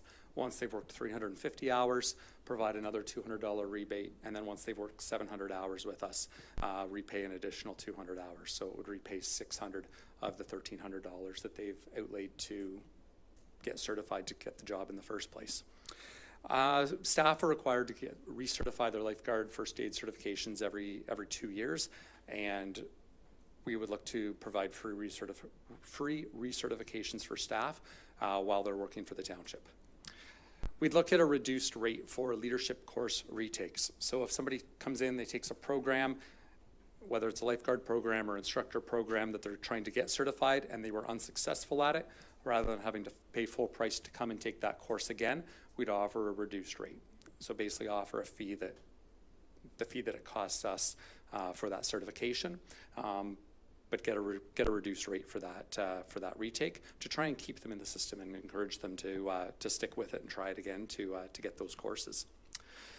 We'd also look for some other staff incentives. So things such as free fitness room usage at the Sportsplex to help them with their required fitness endurance for the job. And just some other staff incentives. So the estimated cost for that with the subsidization, with the recertifications, estimated cost is $9,000 per year. We would recommend to implement that in January of 2023. On a retention strategy, pay for the qualifications and responsibility of the position. So there are certainly more responsibilities. There's a standard of care. Lifeguards have to respond. So they have to identify an accident and they have a duty to respond to that accident as part of their job. And there's a legal responsibility for that. With that in mind, our request is to look to pay above minimum wage for that responsibility and really restore a compression factor from prior to 2018, which we'll get onto in our next slide. We want to ensure that we have competitive wages within the region, and in the future, if there are significant jumps in minimum wage that were similar to what we're currently seeing, maintain those compression rates. So if there's, maintain a similar increase in our lifeguard and aquatic staff wages. The other side of that is trying to create a demand to be a member of the aquatic team. So make it attractive to be part of that and provide the staff with a sense of pride. So providing them with staff clothing. Something they can wear around town, they can wear at school, similar to what you see with minor sports teams, and just try and get that demand to be to become part of our staff team here. So this is a snapshot of some historical wages. So we'll look back at 2006 when the Aquatic Center first opened, up until current. So 2022 current is where we are today. 2022 proposed is looking at the new minimum wage that is approved for the 1st of October. So minimum wage jumped January 1st of this year, and it's jumping again in October. So if we look at 2006, we can see minimum wage of $7.75.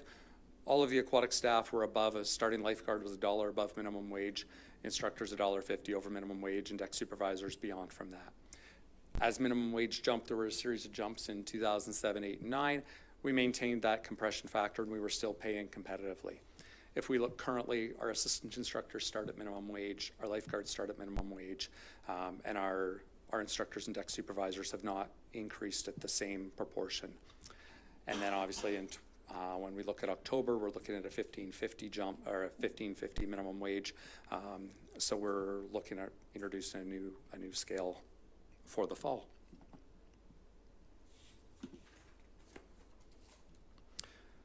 Obviously, the cost of this, it's as we look at a wage increase, there's going to be a cost associated with this. So this provides a snapshot of where our budget is originally with the current rate of pay, and where we would be with a proposed rate of pay. So if we increase the rate of pay from September 3rd to December 31st, what the difference in budget is. So we're looking at a cost for this year of $11,238.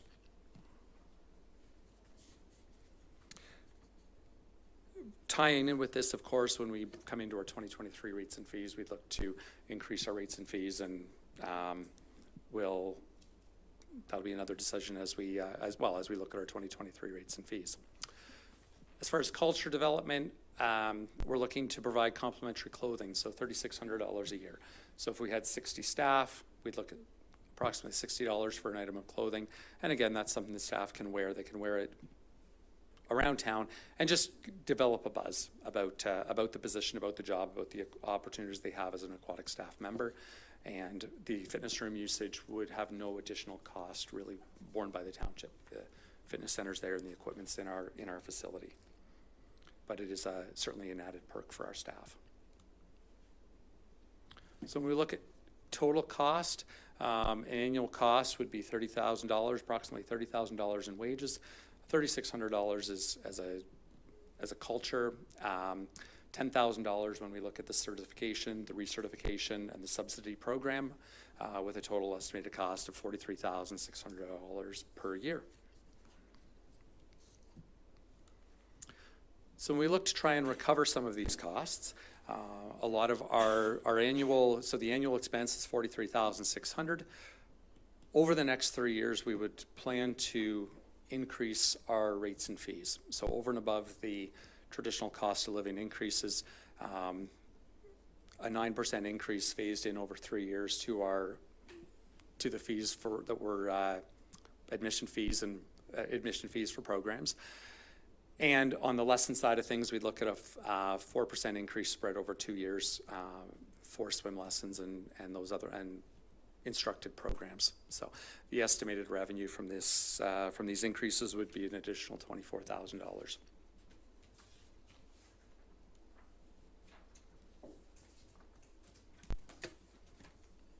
And I'm open for questions. Thanks very much, Bruce, and thanks for taking us through that and for identifying the challenges that you're faced with and then offering some potential solutions. So I really appreciate you going through that process for us. Questions, comments from council? Councillor McCray. Thank you, Mayor Linton. Through you to Bruce. I have a few questions. I guess my first one is, have you considered recruiting untrained or semi-trained individuals and training them? Many organizations provide free training to their employees. So rather than this $200 thing, I'm thinking, what if we just recruited the 50, 60 people we need and put them through our own training program at our cost? And the other thing would be, in return for that free training, the recruits would sign an agreement that they would continue to work for the township for, say, a period of 2 to 3 years following the training. Otherwise, they would have to reimburse us a percentage based on how many years were left in that agreement. It's certainly another option for that.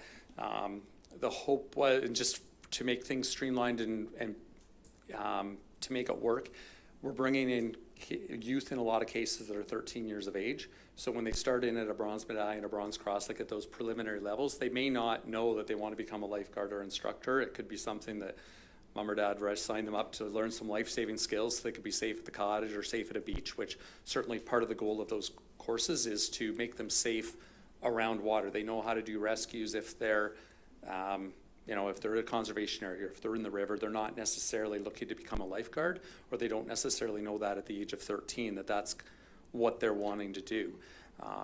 the concept of simply just having free courses, we may be bringing in people from other municipalities, other organizations that have no intention to work for us, and then we're trying to collect the money after the fact. And it's establishing a dollar figure in that course where there's that motivation to do the extra work, do the extra reading, prepare themselves for the exam at the end of the program. So it's having that financial outlay seemed like a better option with the type of candidates that we're looking to bring on board. There could be potentially times with an adult program to try and work in something along those lines, but those were some of the challenges that other organizations that have brought in similar strategies are facing, and this was a different option to reimburse once they were on the deck with us.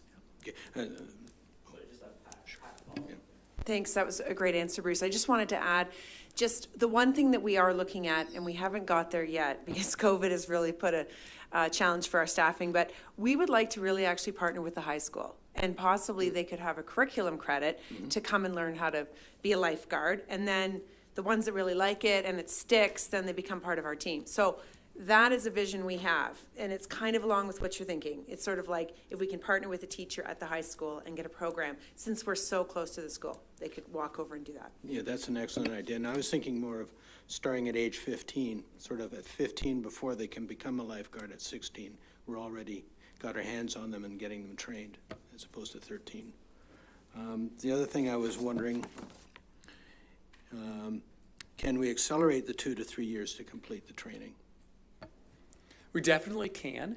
It's a lot of programs, and it's intense when a lot of these potential youth are still in minor sports. They're juggling school schedules.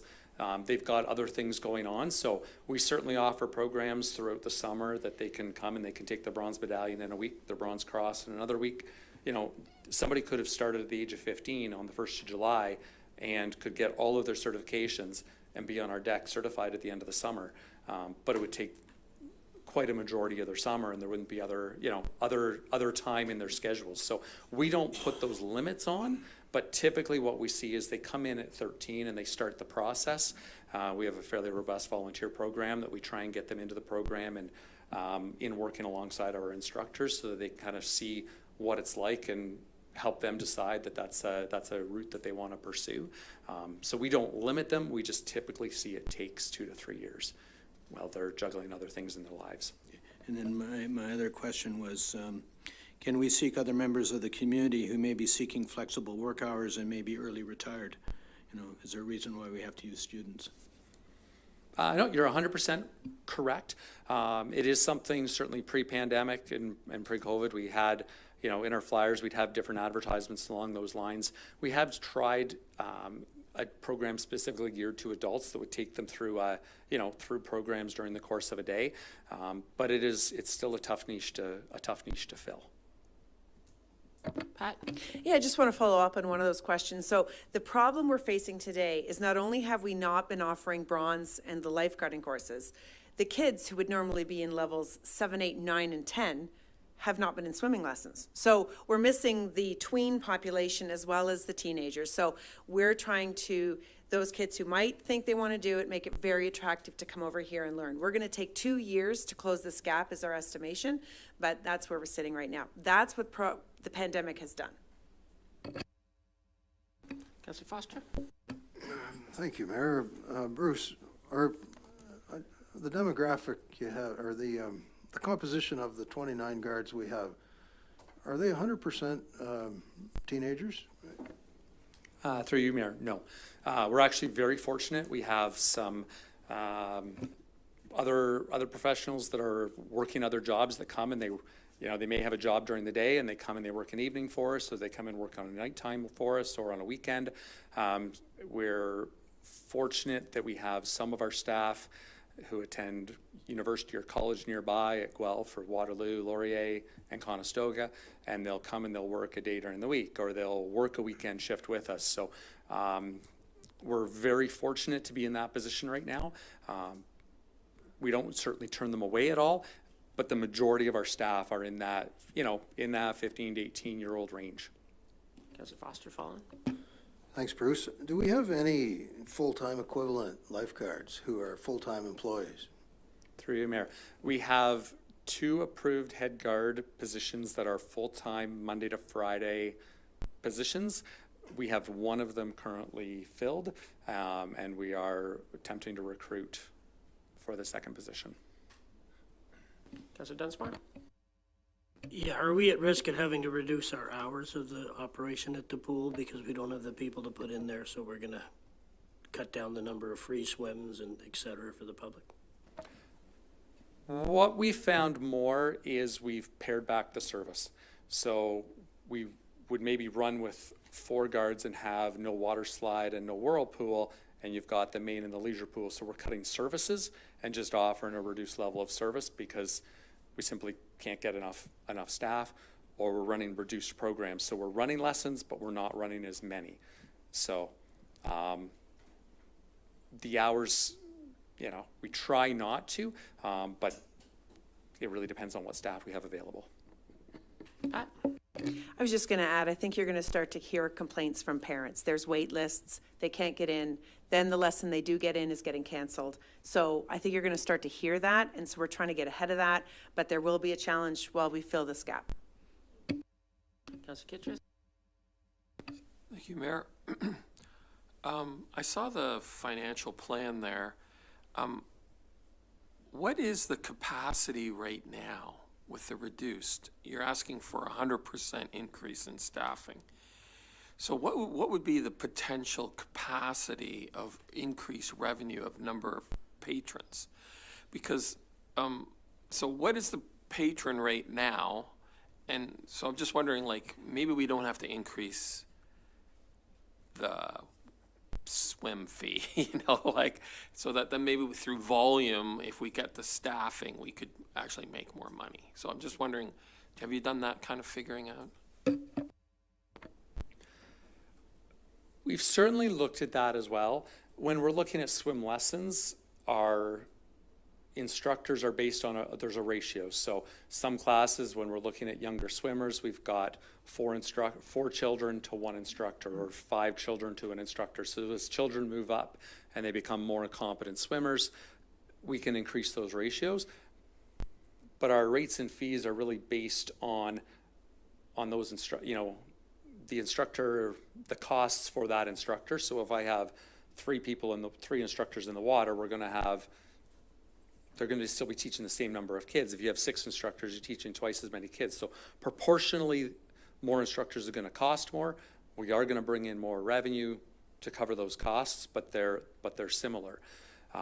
If we flip onto a lifeguarding side, when we look at swims, if we looked at public swims and parent and taught swims, certainly there's always a push to increase our program capacities and try and bring more people into the pool. At the end of the day, you know, you'll see the advertisement on Facebook, you'll see different advertising campaigns. There's still going to be a cost to that. So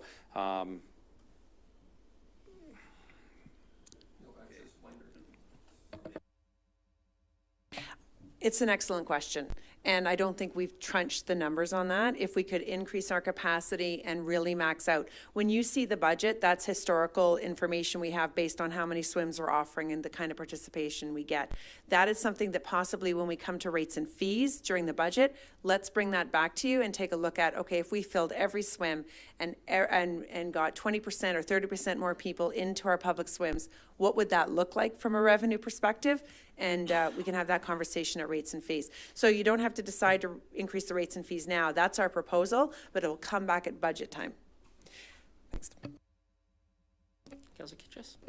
I think the new councillors would want to see that. Yeah. I think they'd want to know what the capacity and stuff like that, so when they're doing the rates. So if you could bring that information, you know, compare our capacity right now and then what we're charging, and then just sort of see how that would be helpful for their decision making. So if that's the direction from this council, we will continue with our regular rates and fees for the January session, because the new council will not do the budget until February, and we can't advertise those new rates and fees until the next quarter. So just know that if that's the direction, we will not implement the new rates and fees January 2023. We will wait until the rates and fees are established for 2023, which means it will be Q2 before we can apply those new rates and fees.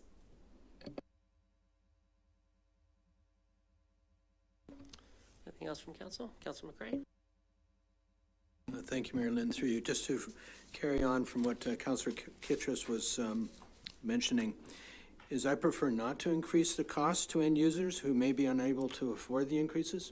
I think swimming is something we want to encourage for everyone to learn how to swim so that we have less drownings.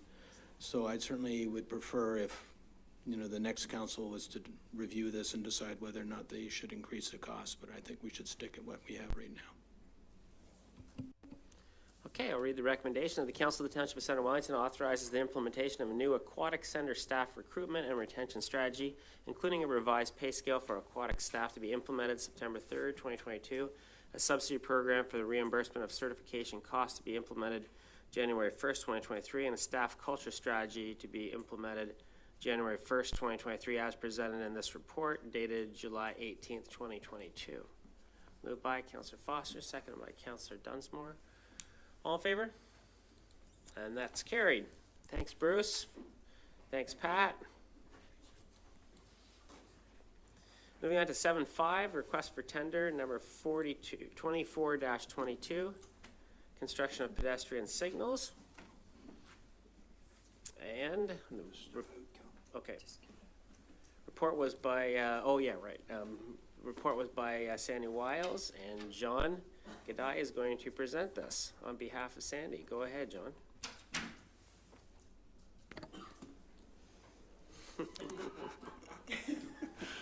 Mayor Linton, Council. Request for tender, award memo, report here. This is for pedestrian facilities and audible push buttons for 2 or 3 locations, the first 2 locations, I believe. It is more than what we had budgeted for, and so there's some adjustments to funding coming from both general reserves as well as ICIF funding. So I will do my best to answer any questions. I am filling in for Adam Gilmore as he's off today as well. So. Thanks very much. John, any questions from council? Councillor Dunsmore. You may not be able to answer this, John, but the Tower Street and Bridge Street and St. David and Bridge Street in Fergus, those, I've got a lot of calls on those intersections that the walk lights don't change with the traffic light. And there's been a couple of times where there's been some near misses with pedestrians there. So will this fix that? Will they be synced up properly so that when the light changes, everything goes with it? So, through you, Mayor, I'm not exactly sure how it's programmed right now. Okay. But especially when we have audible push buttons, right, pushing the button is required to activate the pedestrian phase. Okay. But the audible will tell them that it's been pushed or not, right? Because there seems to be some of those buttons aren't working, period. So I'm assuming that we're upgrading to a new system, and it should fix that. If the pedestrian pushes it, we should be okay, because I know there's several out there that I've gone and pushed, and nothing has happened. Through you, Mayor, if there's any current conditions, we should be addressing those right away. So, as was mentioned before, I've had them all call in and report it, so okay. That's hopefully. So we can certainly look into those existing ones. Yes, new equipment should be more reliable. Right, okay. Councillor McRae. Thank you, Mayor Linton, through you to John. Regarding the Metcalfe Street pedestrian traffic signals in Elora, I've received reports of backed up traffic trying to turn left at the East Mill Street intersection because they always had the problems with the pedestrians going across. Will these changes to the signals address that? Perhaps like a scramble system? So through you, Mayor, this is for Metcalfe Street by the LCBO. Oh, by the LCBO? Yes. Oh, okay, all right.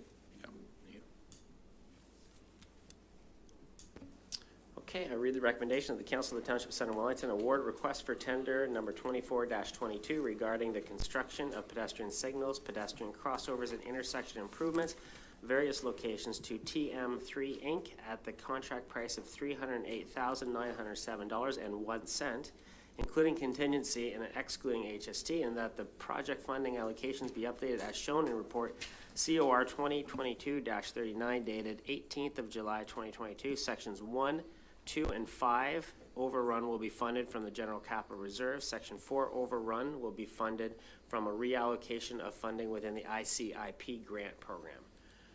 Moved by Councillor Dunsmore, second by Councillor McCray. All in favor? And that is carried.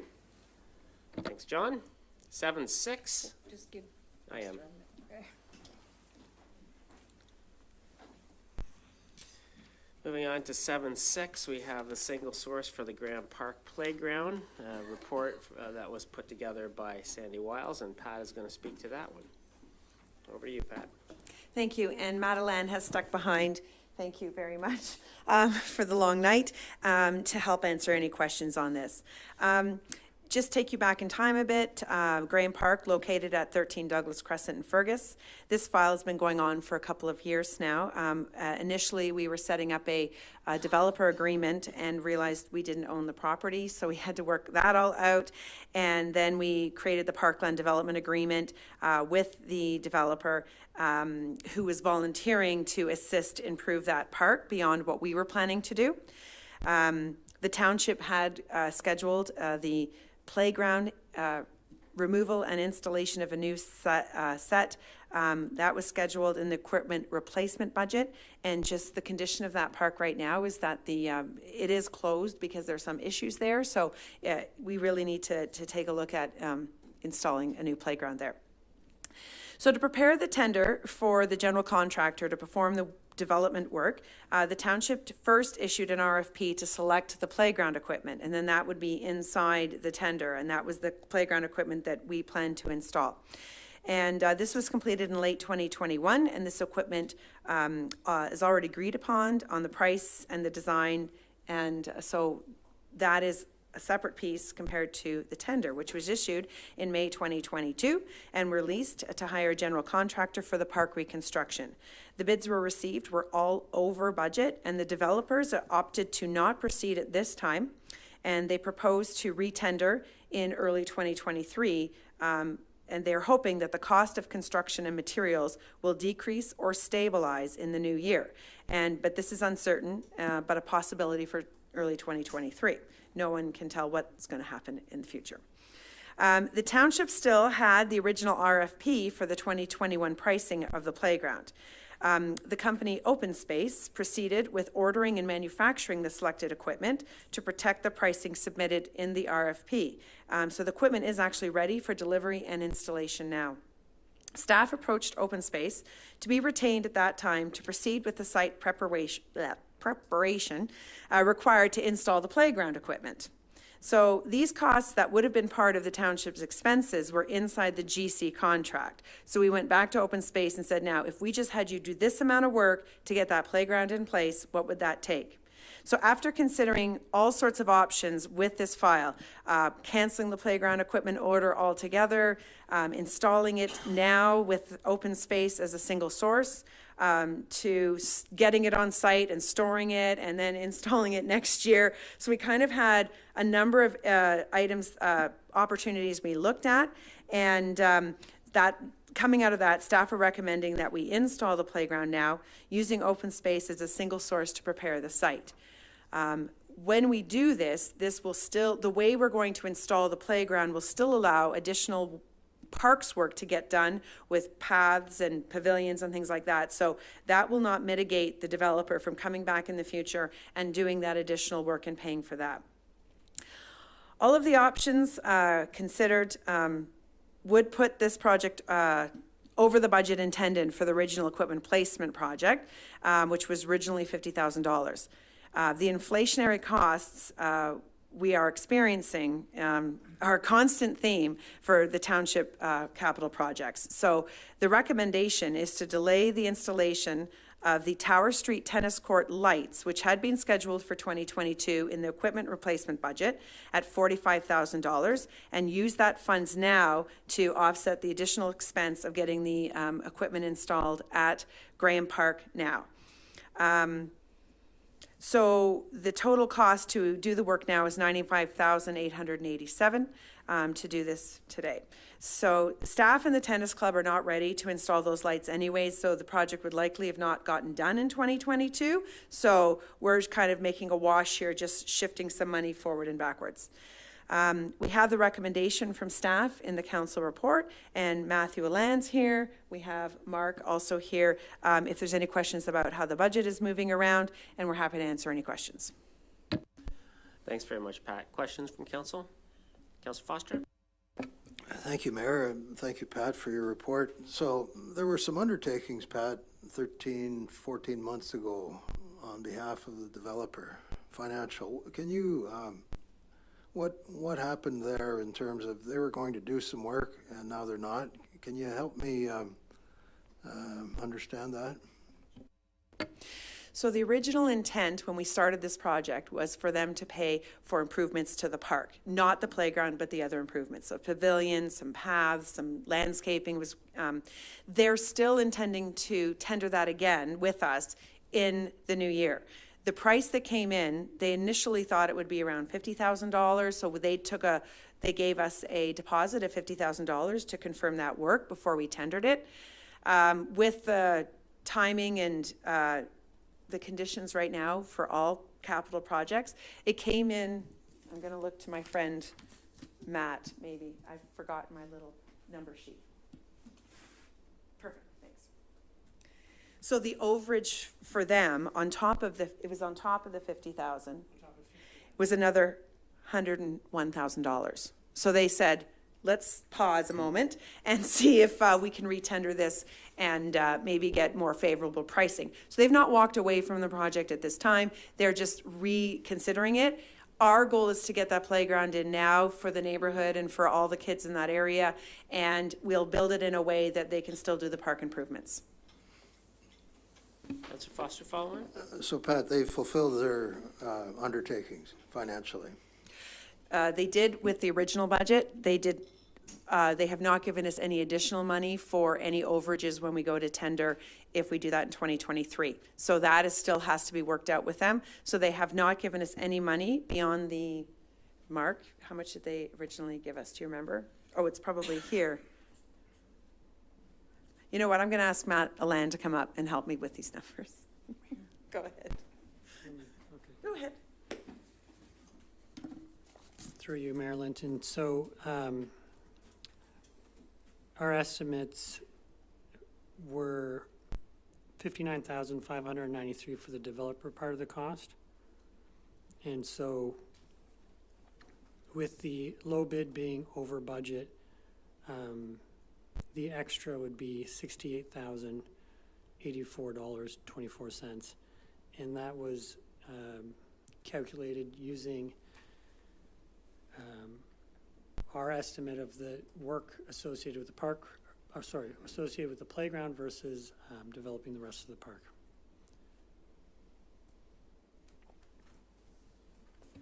Anything else from council?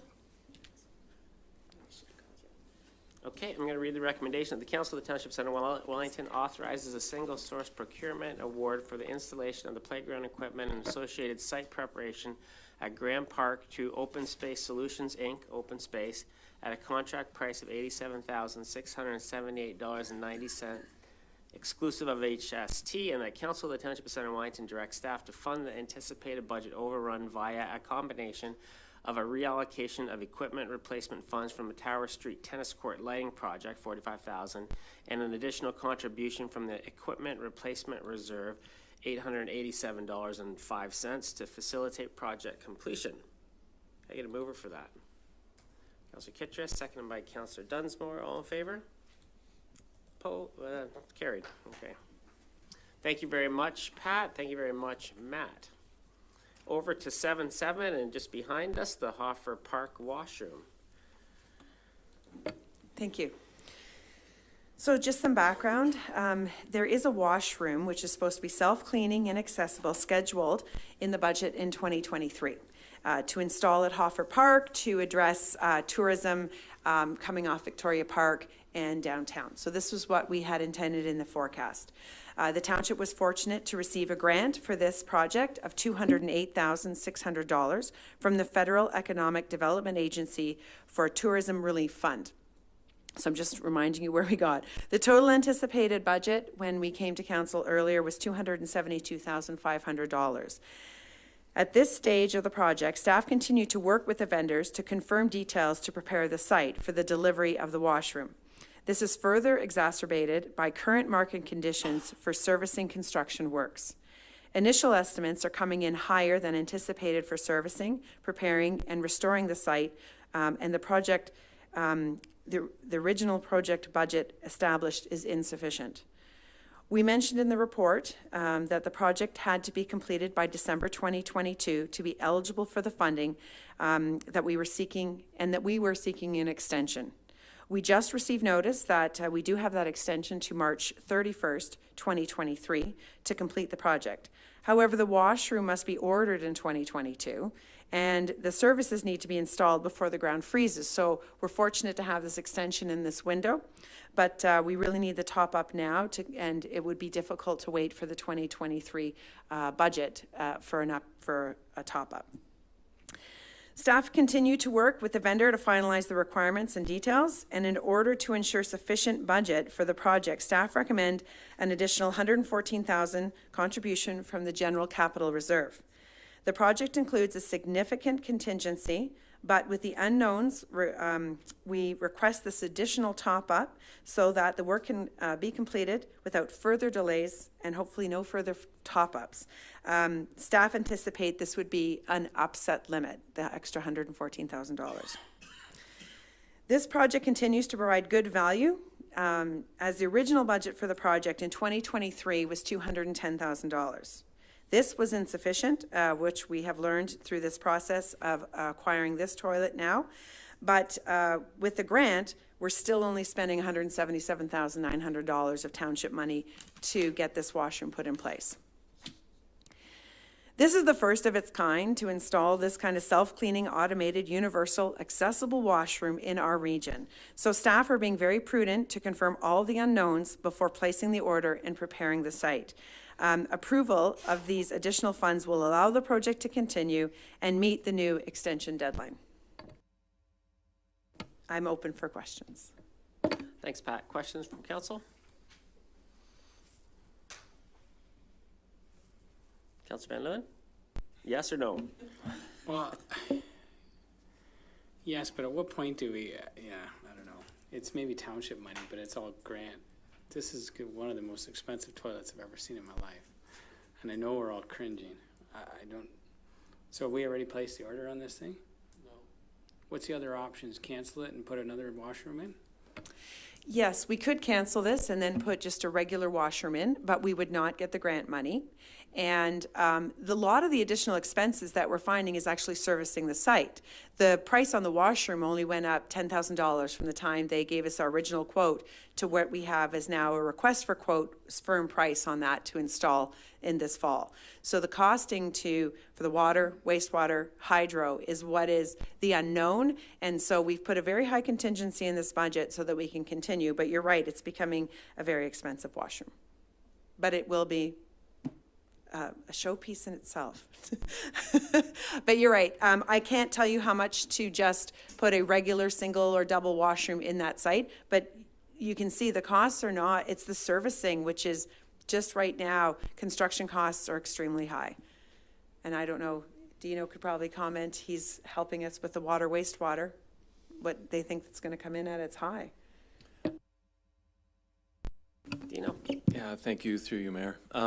We are finding that specifically, and there's really no relief in sight at this time. We're not seeing a drop in price on contractors or availability, materials as well. So I think Brandon gave you an updated price of servicing that with a good contingency. We expect it to come in under that, but yeah, with the great unknown, it's. Follow on, Councillor Van Leeuwen. Thanks. So the grant funding, does it get pushed through when the washroom's finally completed, or is it when it's first initially purchased? So when we start spending money, how does that work through? The reason, I'll reference, the reason I ask is, can we order the thing and set it aside, like, and put it in the next year? Because I think if you just look at other contractors, I'd be thinking the same thing. Construction fees are going to change for next year. So if we were to order the washroom without a site to place it, or the funding to place it, I don't have the money to set it, I own a washroom and nowhere to put it. So no servicing, no service site. So that could be a cost that might get approved in next year's budget, but without going to next year's budget, I can't make that guarantee. So that's why we're saying I need all of this money in 2022. And I realized because the only staff looked at this and saw the big price as well. The only reason we're continuing to recommend this is because the cost of the township is $177,900 at a top-up price. With that, we get the washroom that costs $230,000 just to purchase the washroom. So that's not even servicing the site. So we still see value in this project in continuing with this grant. Anything else from council? Councilor Kitchers? Is this just for one person? A single-use washroom? Is that what you mean by one person? Yeah.